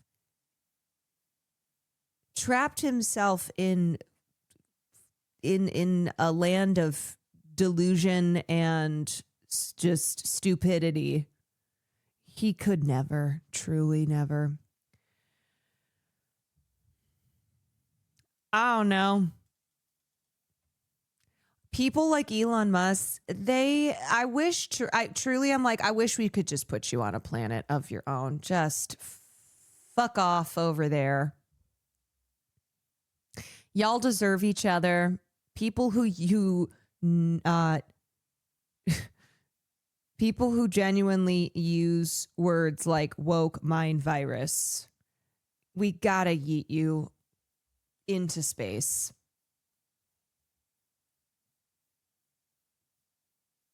A one-way ticket to Mars. Yeah, you will not be returning. I think you'll be happier. If truly the way that their view on the world is these evil woke mind virus, then why are you here? Leave us to our planet of woke mind virus. We've all been infected. Hear me out. Another Titanic submarine expedition. Yeah. Hey, I have got a really exciting idea for you.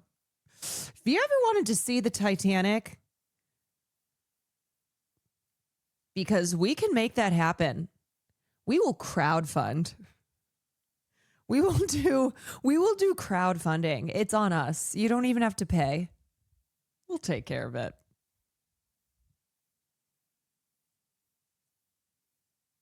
Heard the Titanic is beautiful around the holidays, and the best way to see it is to get in a submersible and go all the way down to see it.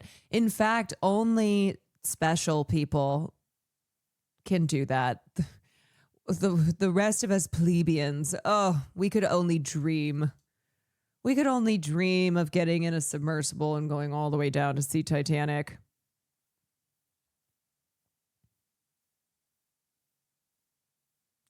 Why is Sandwich putting this back on our timelines? Breaking news, a 6-year-old boy is floating away in a hot air balloon. And considering that I learned about this year, holy shit, I hate her. She brings it up. I swear to God, I have seen this brought up, like re-brought onto the timeline, and I think it is single-handedly because of Sam. I think every few months she responds to the CNN story from 2009 that is 17 years old and goes, holy shit. 6-year-old boy is floating away in a hot air balloon.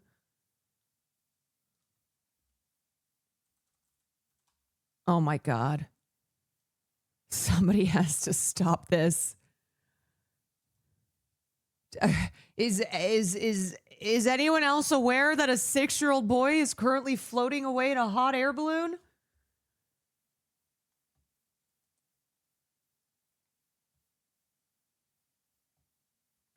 You mean the movie Up? Yeah, the movie Up. Alrighty, we're on what? Chapter 3 of Poppy Playtime. Poppy. Or as I like to call her, Peggy. a little Peggy playtime. Okay. Alrighty. Just a little Saturday night gaming for y'all. Brought to you by Saturday Night Gaming.